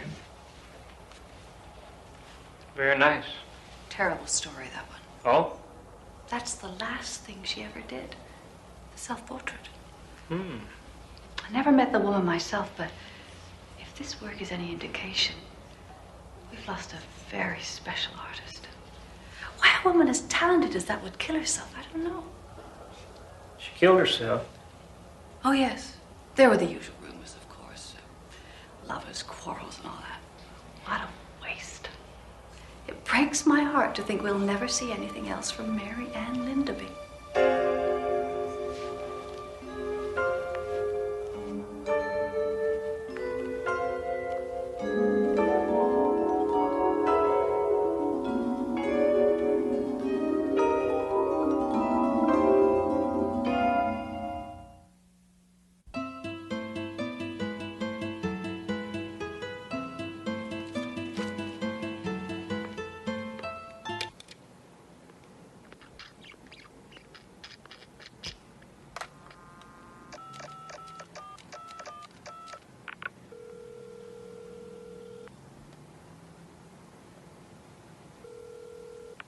Hello, Norman. Hello, Mary Ann. I didn't think you were going to call. I saw you today, Norman. You came by. You were standing in front of me talking to that woman. That's impossible. I can't deal with this. This can't be happening.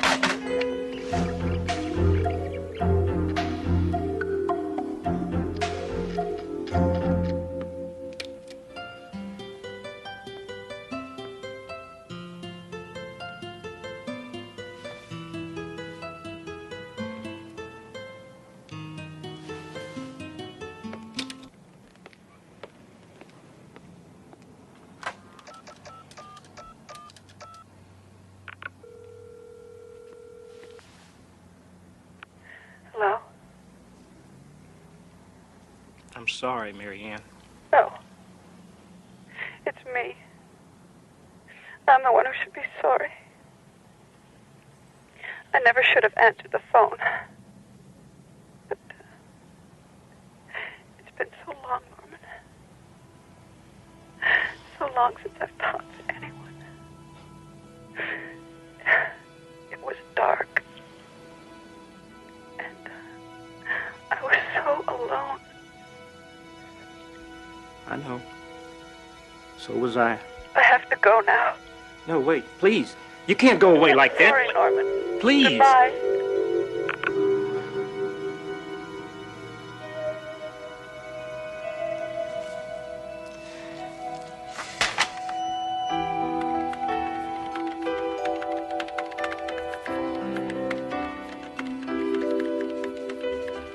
I'm going to lunch now. Be back in an hour.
You were the only one that ever made me feel I was wanted. That I wasn't just some jerk. I miss you. I miss talking to you on the telephone. It was the only thing I had to look forward to when I came home. After a while, it was the only reason for going home.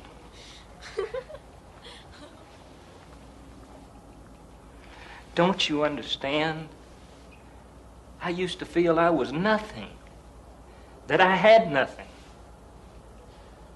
And then there was you, and everything changed. And I thought, my God, I'm in love. For the first time in my life, I'm honestly and truly in love. And it all just went away. Without you, there's nothing left for me. I'm sorry, Mary Ann. I'm sorry.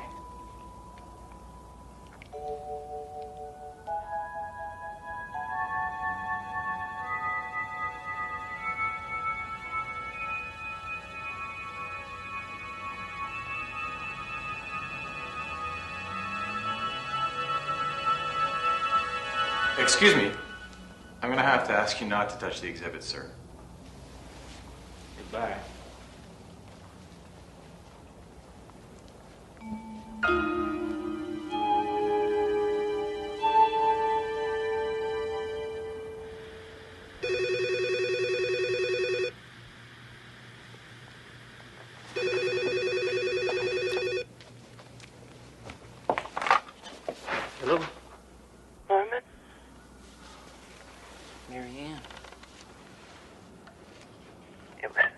hard to call you. It's dark here. So dark. I heard what you said about there being nothing left for you. It scares me. It's what I said when I was so lonely and hurt. And I couldn't make the pain go away. It just stayed with me so long and so hard. And I couldn't take it anymore. I love you, Marianne. No, please. I do, and I'm sorry. I didn't think it would happen. I didn't expect it. Ever. And I can't help it. I love you.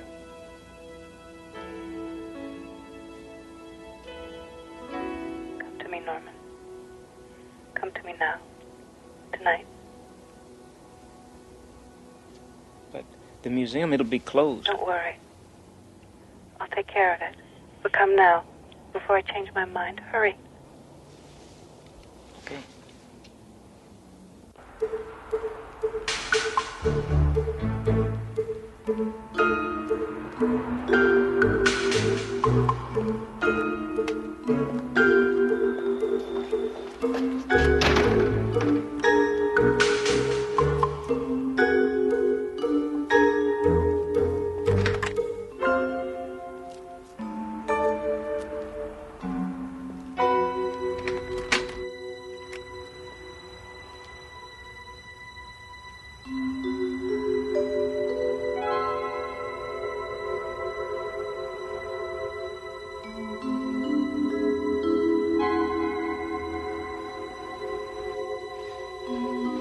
Marianne?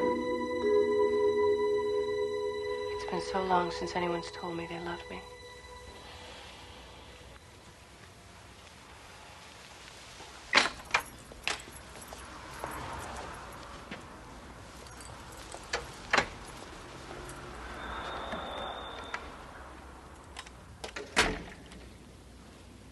I don't want to be alone anymore.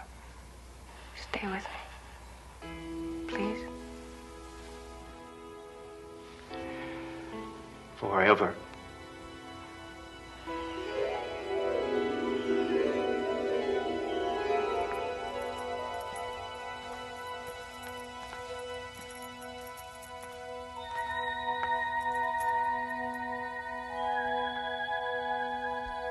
On display, a very special exhibit, cast in bronze and loneliness.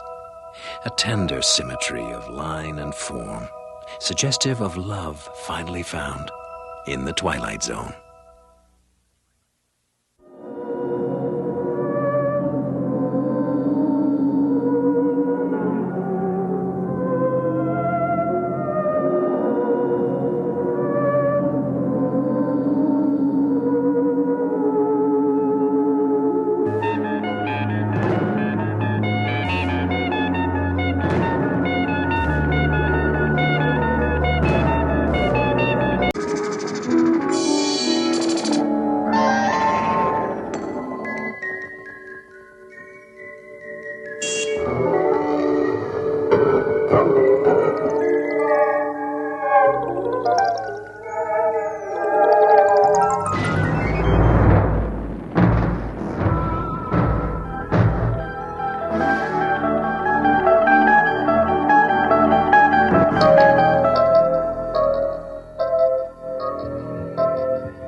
I'll need complete quiet.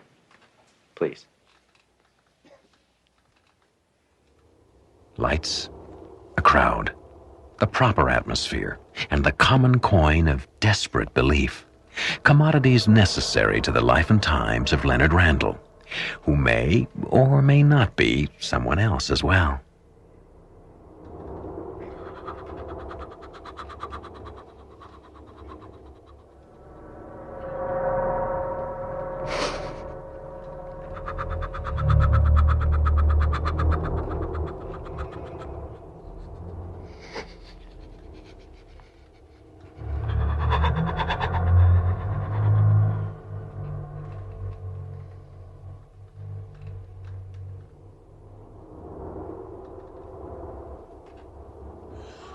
I am Delos, and I am here.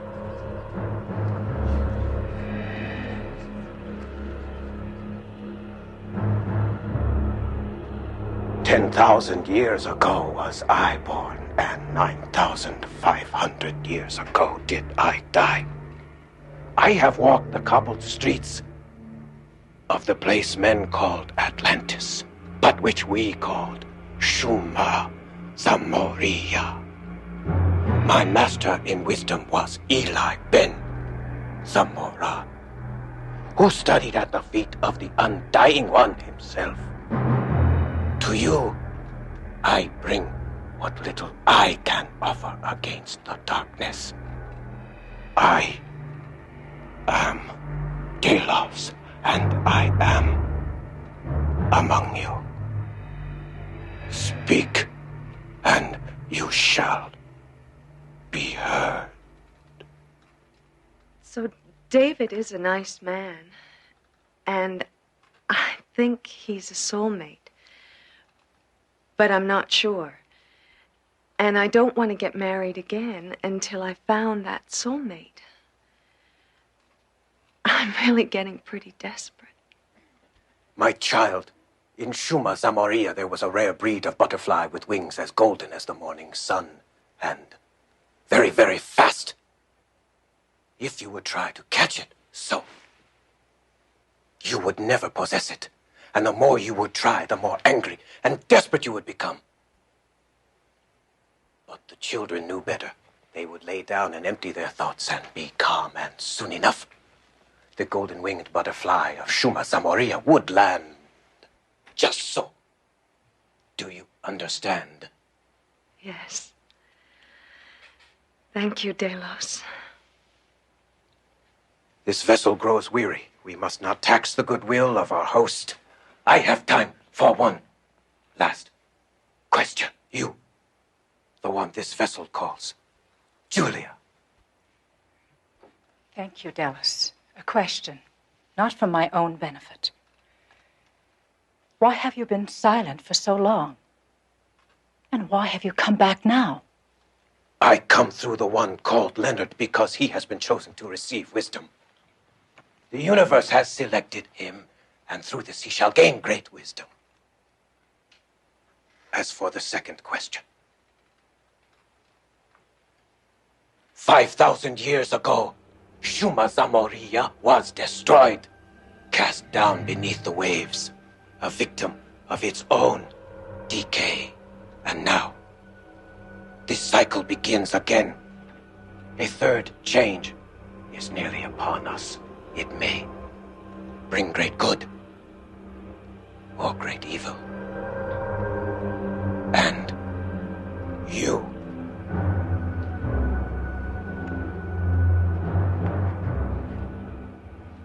all of you, will tilt a balance. My time here has ended. He whose body I inhabit has reached his limit, and I must go. Remember all I have said here today, and seek the light within each of you. I am Delos, and I wish you well.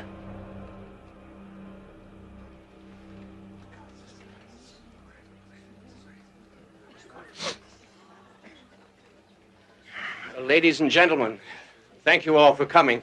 But I'm afraid Leonard will have to rest for a while. We invite you to come back next week. And remember, an audio cassette of tonight's session will be available in the front lobby in about an hour. Thank you very much. Thank you. Okay.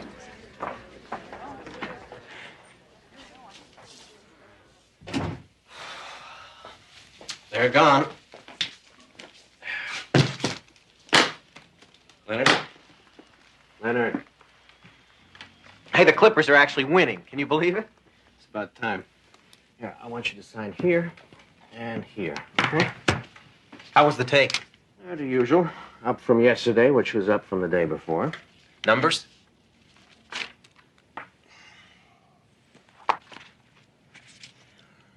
We're booked solid on the 3-day retreat.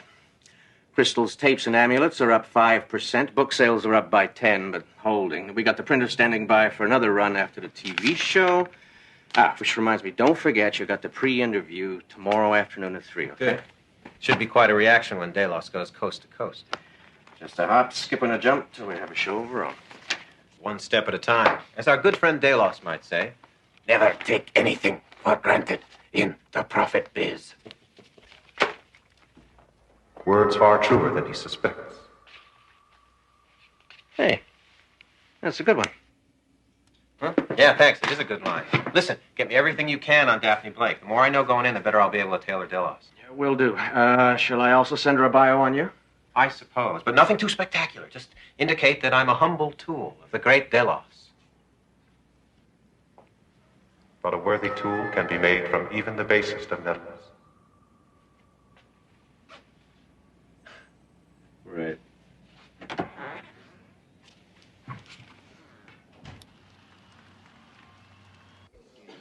So you understand, gentlemen, this is just a formality.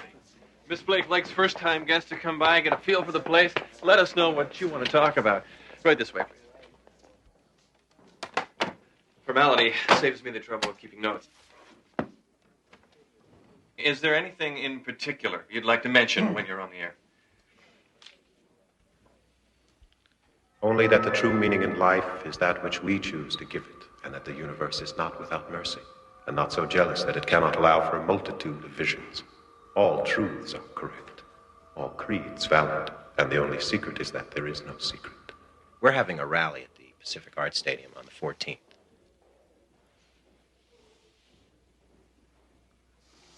So perhaps Miss Blake would want to mention that.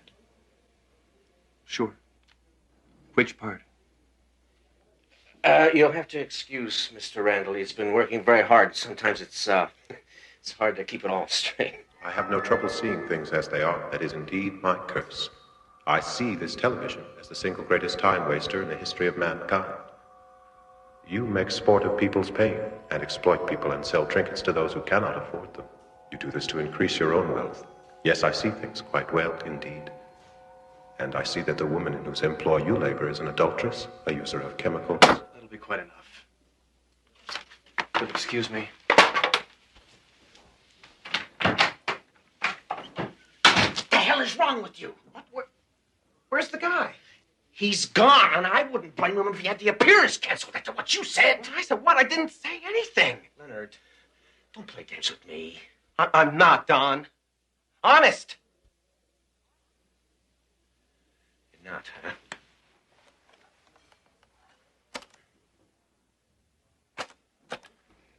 And I see that the woman in whose employ you labor is an adulteress, a user of chemicals. Who's that? It's you.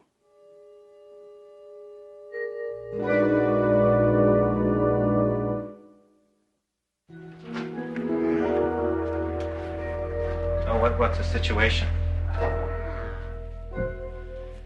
Okay, I talked to the producer at Daphne Blake's show. It took a lot of talking, Leonard, and a lot of favors called in, okay?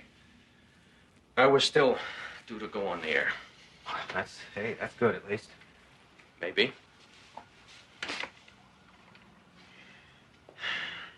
Leonard, this can't keep going on.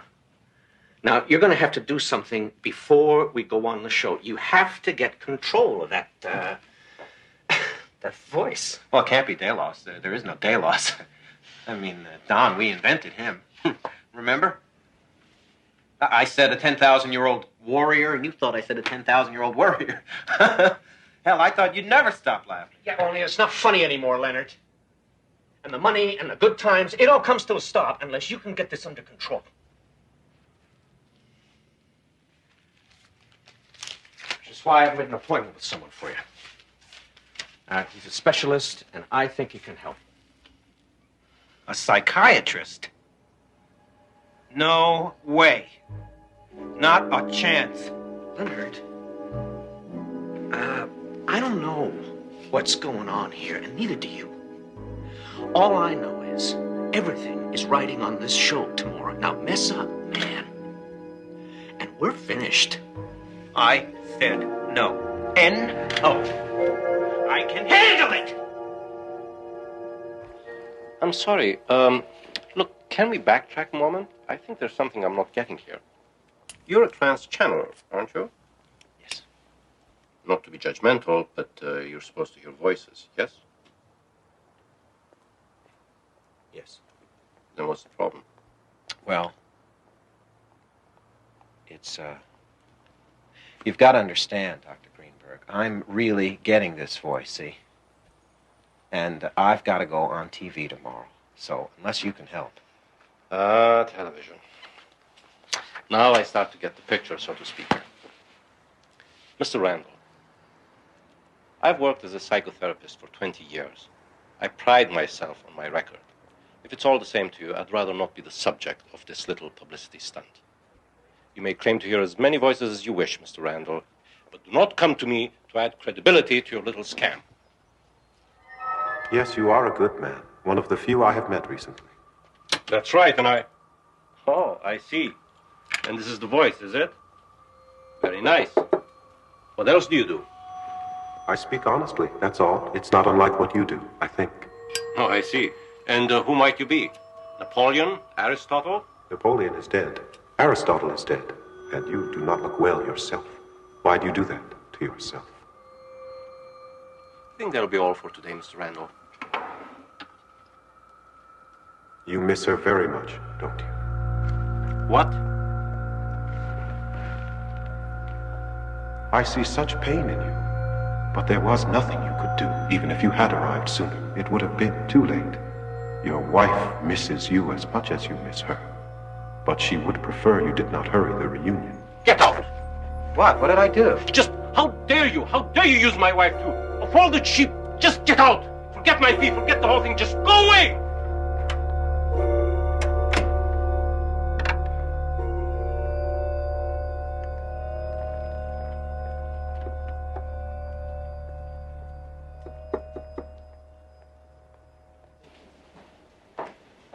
Hey, how do I look? Never mind how you look. How do you feel?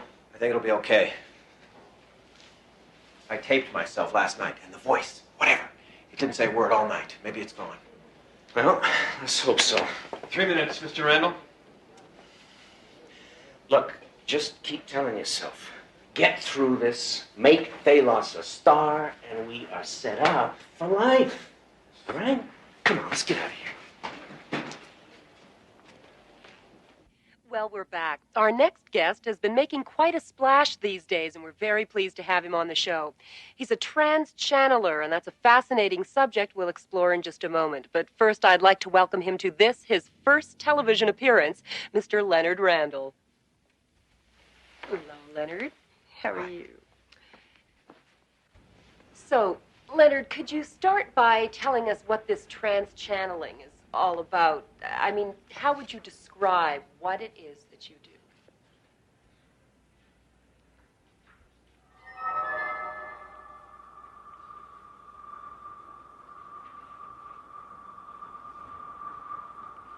These are sad times, Miss Blake. All that is mysterious, all that is magic, has been leached away. People who do not see the magic in themselves seek it in someone else. They are so desperate for mystery, for something to believe in. They are willing to accept without question even the most outrageous propositions. Such as? Such as the man sitting in this chair. and for the honor of being treated like sheep, for the distinction of being treated like gullible children they are willing to sacrifice. They would give it all for a scent of magic. Mr. Randall, do you suppose that we could speak with Delos? He's the 10,000-year-old warrior that you channel, isn't he? There is no Delos. There never was. Consider it an investment of innocence that turned a considerable profit. And now the game is over. The masquerade is ended.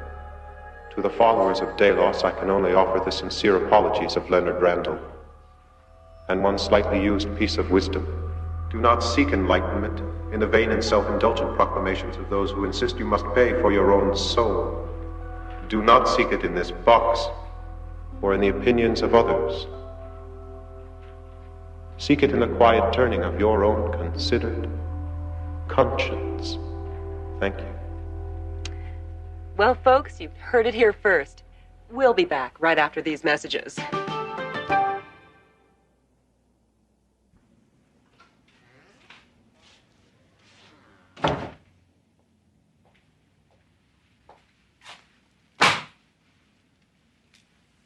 I'm almost afraid to ask.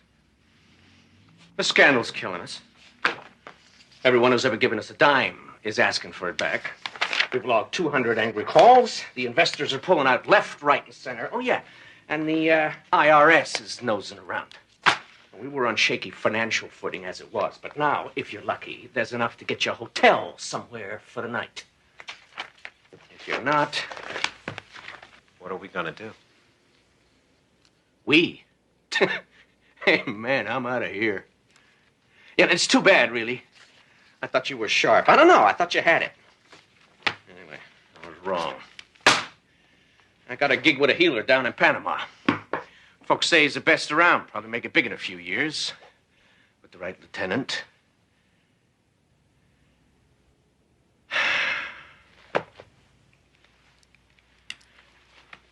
Get some serious help, Leonard. And if we should ever cross a hallway somewhere, just pretend you never met me. I will.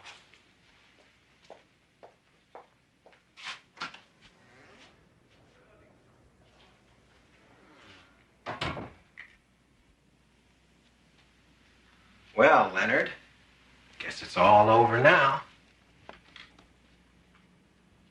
Quite to the contrary. It is only the beginning.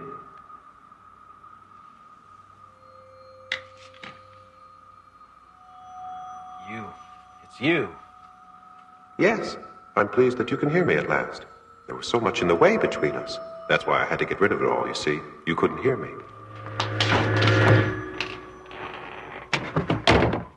Anger, Mr. Randall? It seems rather pointless, don't you think? Isn't that what you said? What Delos said? Submerge anger. Find the center. The hell are you? Come on out! I'll kill you, you lousy! Where are you? I'm here, Mr. Randall. With you. Why are you doing this to me? Why? Look over here, Mr. Randall.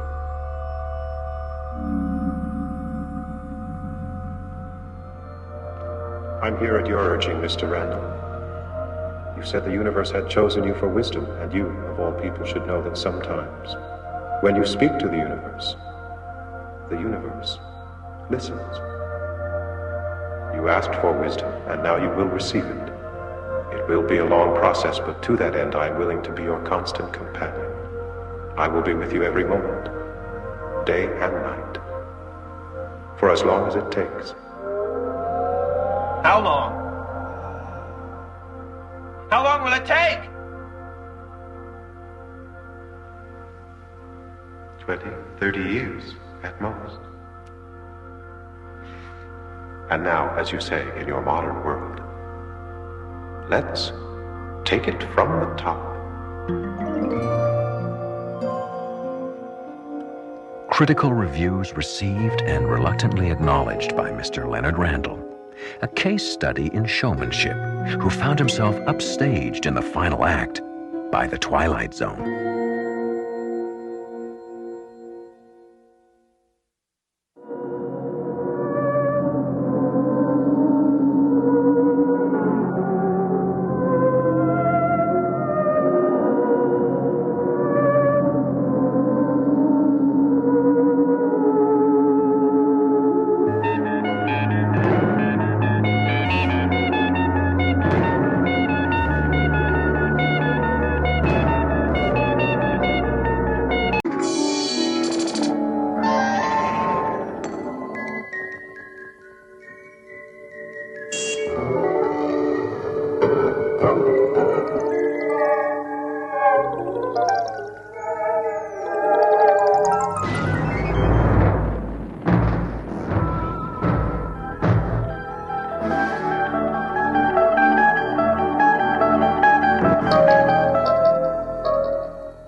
morning, Mrs. Simonson. Oh, that looks painful. Oh, I was just cleaning out the upper cabinets and stood up and ran right into an open door. Silly of me, I guess. Well, it can happen to anyone, but you be more careful and take care of that bruise. I will, thanks. Oh, almost forgot. Bye now. Bye. Louise Simonson, considered quite pretty once, not long ago, before the arguments and the years and the stick took it out of her. Louise Simonson, like so many broken on the wheel, with one subtle difference. This wheel has a name. Jack, I got something from my sister.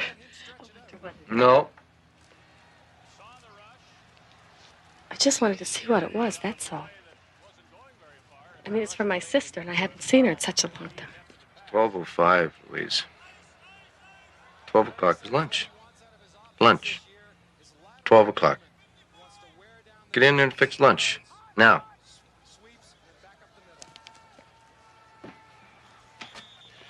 Any decent mail? No, Jack, just some more bills. Phone, electric company. I thought you paid all the bills. What?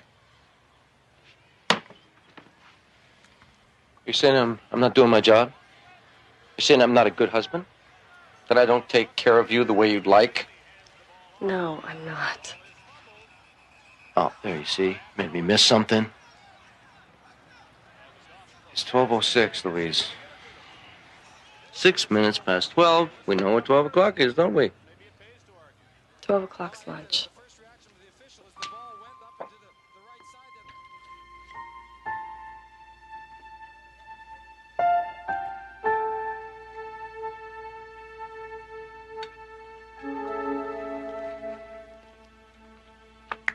What are you looking at?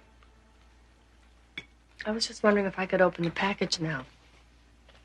It might be perishable or something.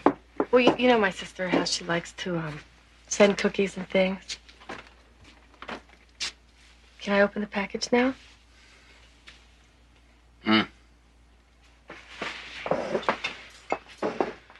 Cookies? Like she thinks we need cookies? There are cookies. You send them right back, you hear me? We can feed ourselves just fine.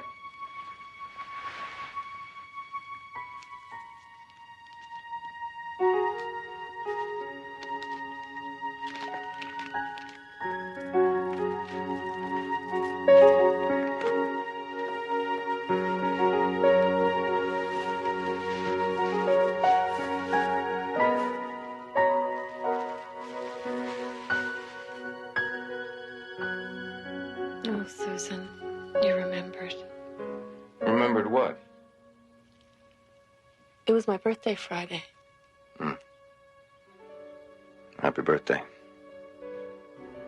Let me see it. Oh, it's just this dog she sent me. What did I say I was going to do anything to it?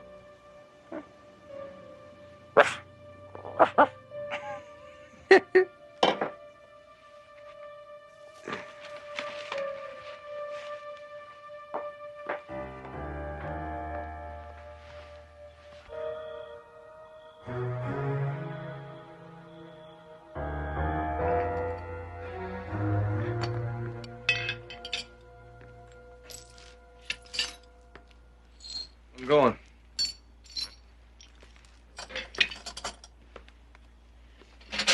Let me see. Oh, that's not so bad. Make such a big deal out of it. You're such a little crybaby. I'm sorry I burnt the eggs. That won't happen again, will it? Come on. Give me a little kiss.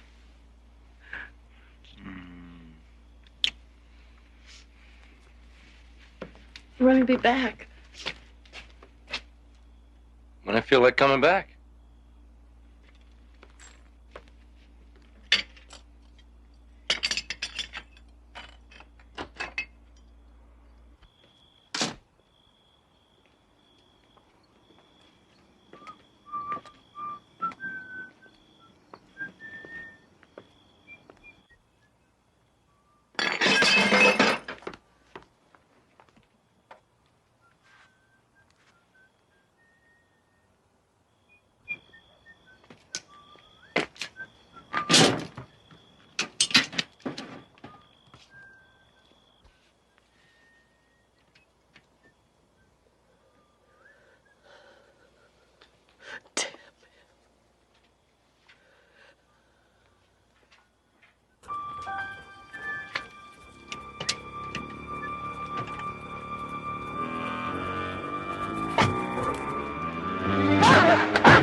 Jesus! Did you see it? What? The dog! It was right there. I thought it was gonna tear right into the truck. I don't see anything.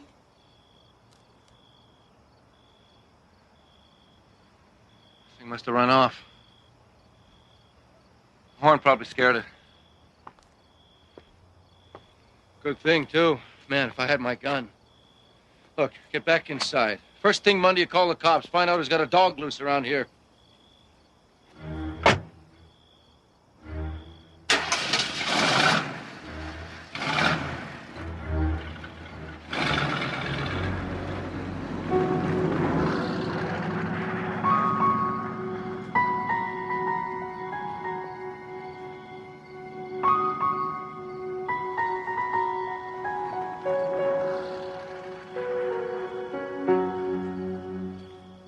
It was the most pathetic dress I've ever seen. I wish you could have been there. You would have loved it. The color was horrible. But it would have been perfect with the new color on your face. I don't want to talk about it. But you can't keep letting him do this to you. It's not his fault. Not really. It's me. I always get things wrong. I'm too slow. I try not to, but sometimes I just get mad. But don't you ever get mad? Don't you ever get angry at the things he does? Sometimes. Like this morning, I got so mad at him. It was like I could feel the anger just building up inside of me, and I felt like I was going to explode. I hate myself when I feel like that. So you bury it. Louise, I think you gotta let it out. That's not how I was raised. Would you like some more coffee?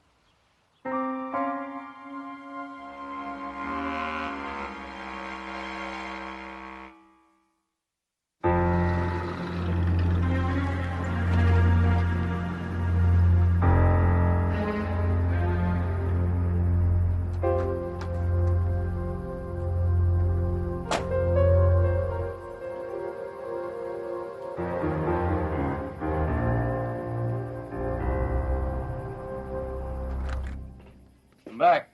In here, Jack. What's with the extra plate settings? Well, Phil and Claire are coming for dinner.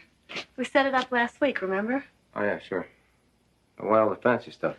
Well, I just thought it'd be nice. I don't know. Doesn't look pretty? Oh, that must be them.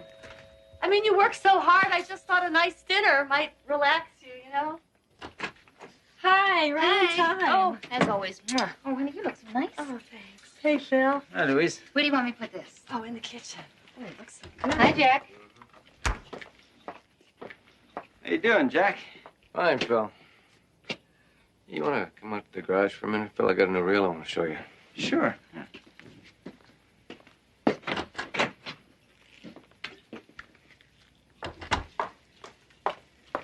Do you like it? It's real nice. Is this an occasion? Well, I just thought that from now on, if I tried a little harder, things with Jack would, well, you know. I know. I know. You are sweet and forgiving, and he doesn't deserve you. Well, I better go get Jack. You know how those two are once they get talking.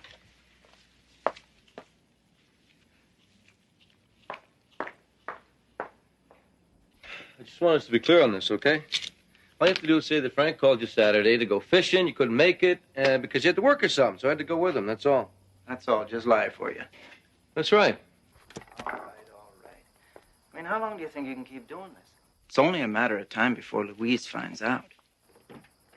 She's not gonna find out anything. You gotta realize, Phil, she's not real bright.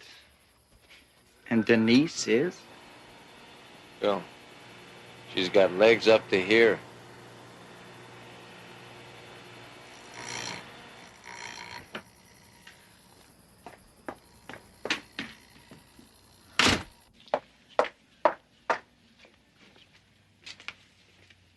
You okay, Louise? I'm fine.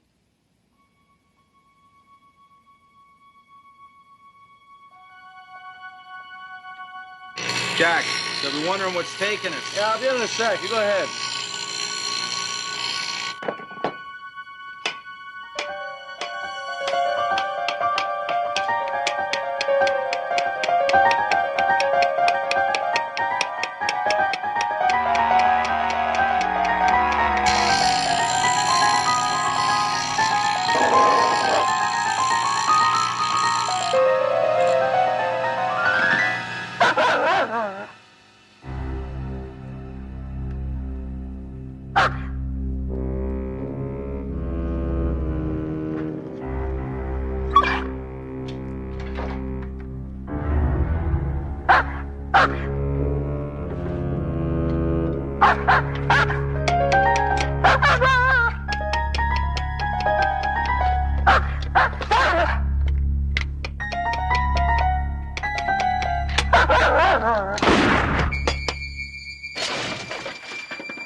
Did you see anything? I was in the kitchen. I didn't see anything. Ma'am, you're sure you didn't see the dog? Sorry, I didn't. There's really nothing we can do until it turns up. If you see it again, just let us know. Meanwhile, I'd advise you not to fire that thing again until you know what you're shooting at. And you better be able to show cause. Good night. Well, listen, Jack, it's getting late. Honey, Maybe are we you should okay? go. Yeah. Jack?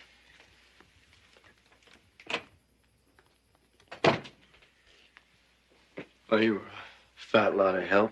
Why can't you back me up once in a while? I didn't see it, Jack. I can't lie. You know that. Great. Another thing you can't do. How was the fishing, Jack? You never did tell me how it went. It was fine.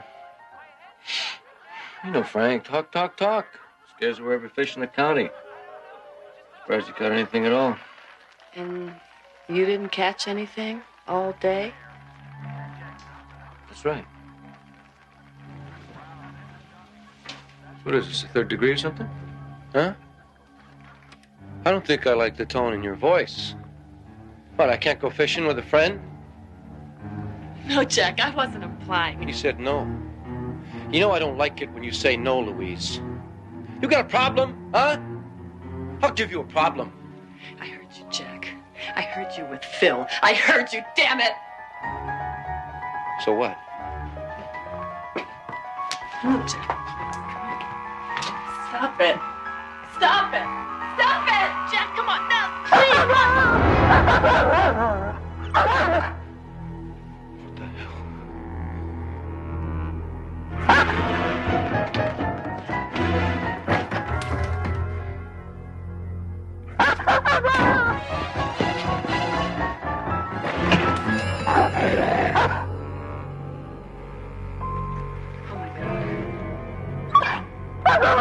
No, don't.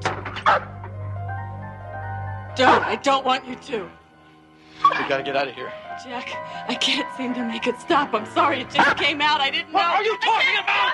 Stop it. It's me, damn it. It's me. It's here because I wanted you to stop hitting me. Come on!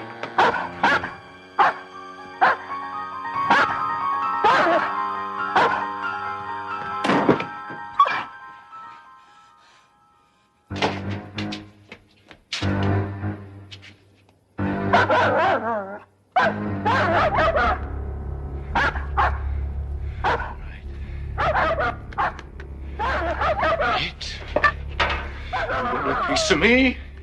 Come on, get it! Come on!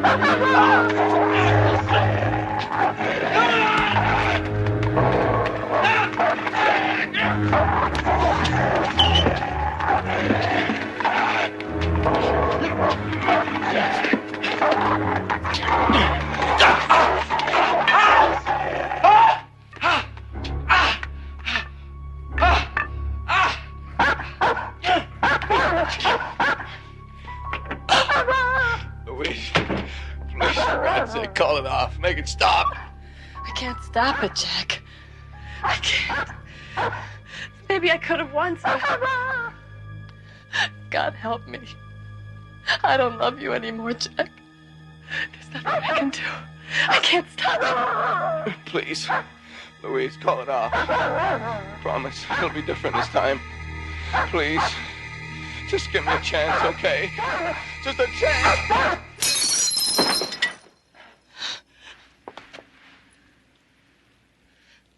You broke it.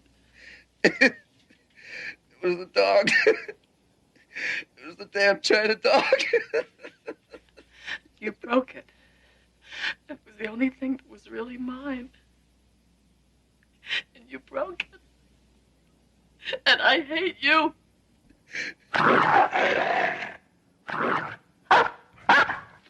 Didn't work. Louise. Louise. Make it go away. I hate you. I wish you were dead.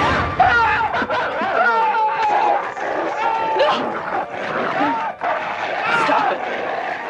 Stop it. Stop it.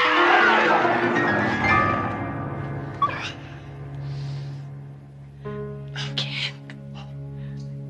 I can't.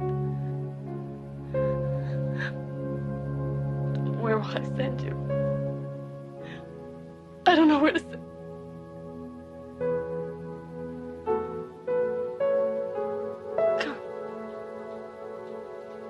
Come on. Come on.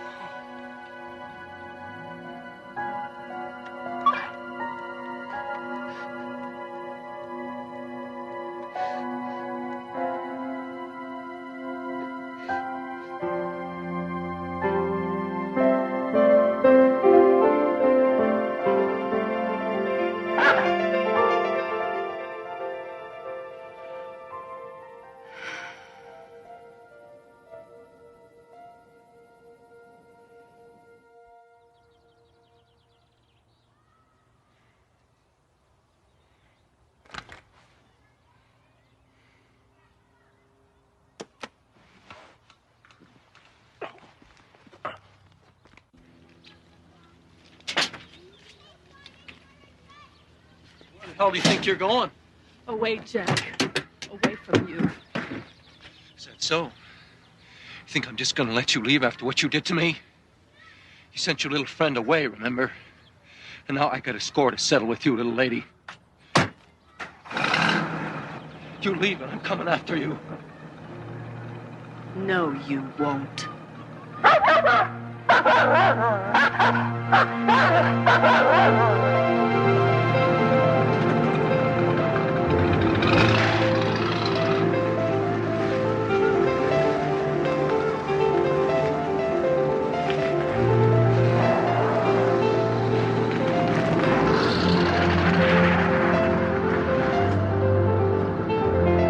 Louise Simonson, driven by pain and anger into the desperate regions of the human heart, only to discover the preeminence of her own personal power, an act of recognition that reverberates in and out of the Twilight Zone.